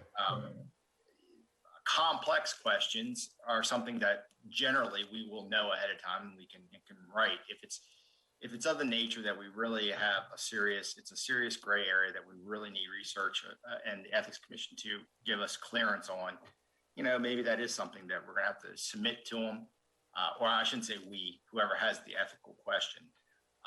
And, maybe they need to either defer or ask the rest of the board to defer until we get an answer back. I know it's not the best answer, but I'm just. No, thanks, John. I appreciate it. Yeah. Okay, thank you. Mr. Conover, please. Question 4, what is the ethics process / protocol for questions regarding possible conflict of interest / recusal?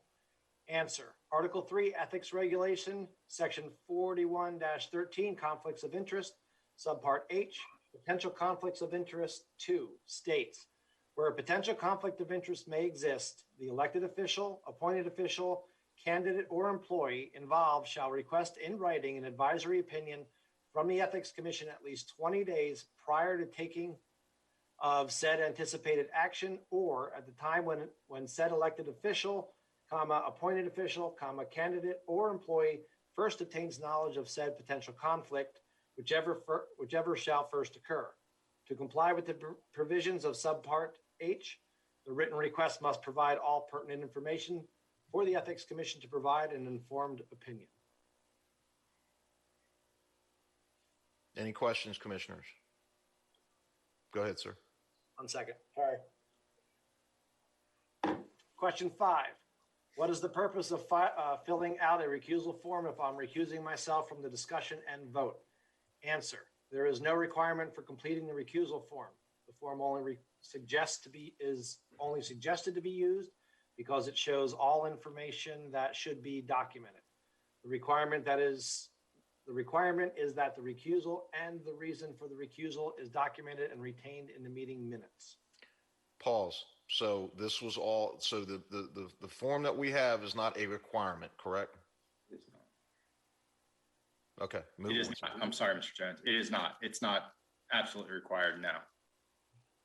Okay. Go ahead, Mr. Conover. Question 6. When is the recusal form necessary to be submitted? Answer. The recusal form is not necessary to be submitted. The recusal and reason for recusal is to be documented and retained in the meeting minutes. Thank you, sir. Going on to page 2, question 7. What is the process via recusal questions? Form submitted, point of contact, telephone call, email, etc. Recusal questions shall be handled the same as any advisory opinion request. Details of the question should be explained and submitted to the Ethics Commission liaison or via email to calvertethics@gmail.com. Thank you, sir. Question 8, should the Planning Commission attorney be consulted with any questions regarding conflict of interest prior to ethics or in conjunction with ethics? Answer, the Planning Commission attorney may be consulted, but the ultimate authority for interpreting and applying the code lies with the Ethics Commission. Thank you. Question 9, are the forms required to be placed on file from prior recusal agenda items? Answer, there is not a requirement for completing recusal forms. The documentation for the recusal must be included in the meeting minutes. Can I pause? So, Mr. Mattingly. Yes, sir. Do you find it necessary for us to fill this form out? No, and I think I was asked this a couple years ago. No, I always thought it was a good idea just for, and I hate to use the term, but CYA, but it's absolutely not necessary. It's a discretionary form. What is required, and I think they handled this quite well, is what you have to state and how it has to be recorded in the minutes of the meeting, so that when someone goes back, we can look at it and reflect and say, yes, they recuse themselves, they're out. That's all that's required under the ordinance. Okay, and pretty much we have, you have notice of when that's going to happen, so we'll continue that process. Yes, I mean, sometimes we don't know till later, but yeah, absolutely. Okay, go ahead, Mr. Conover. Last question, question 10. Can the sitting member of the Planning Commission file for candidacy for an elected position? Second question, is this an ethical violation? Answer, the bylaws of the Planning Commission should describe whether candidacy for elected positions is disqualifying for membership on the commission. The Ethics Code does not state that candidacy for an elected position is an ethical violation.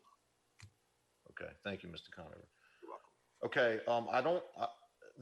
Mr. Conover, I don't believe there's going to be any further action on this unless one of the commissioners has a follow-up question. So I don't know that there's any action to take on the matter. I'm not requesting any action. Commissioners, does anyone have any questions or concerns or issues? Thank you all very much. Mr. Conover? Moving on to item 10, 3 items under item 10. First is 10A, Dunkirk Town Center Master Plan Update. Presenting tonight is Long Range Planner and AICP, Jenny Plummer-Welker from the Planning and Zoning Department. Commissioners, I will keep this very short. You have the memo. I have nothing more to add to it. I will just highlight, you directed us to proceed with the Dunkirk Town Center Master Plan update at your meeting last month. Staff has initiated the process to update the plan. We will be reaching out to the community for them to identify liaisons. And just as we did for Prince Frederick, we will be working with the communications and media relations staff to send out postcards to every single postal patron in the Dunkirk zip code to alert them of the master plan update that will be beginning. I'll be glad to take any questions. Thank you. Thank you, Jenny. Mr. Conover? Item 10B, Site Plan Application List. Are there any questions? Hearing none, moving on to item 10C, Major Subdivision Proposed List. Are there any questions on those? Commissioner Jones, is it okay to move on to item 11? Yes. Item 11 is adjournment. Motion to adjourn. Motion to adjourn. You couldn't get that out quick enough. Who did that? Greg, I'll tell you what, Commissioner Kernan, since you're back, we're gonna give that to you. Who seconds that? I'd be happy to second that, Mr. Chair. All right, Commissioner Tui seconds.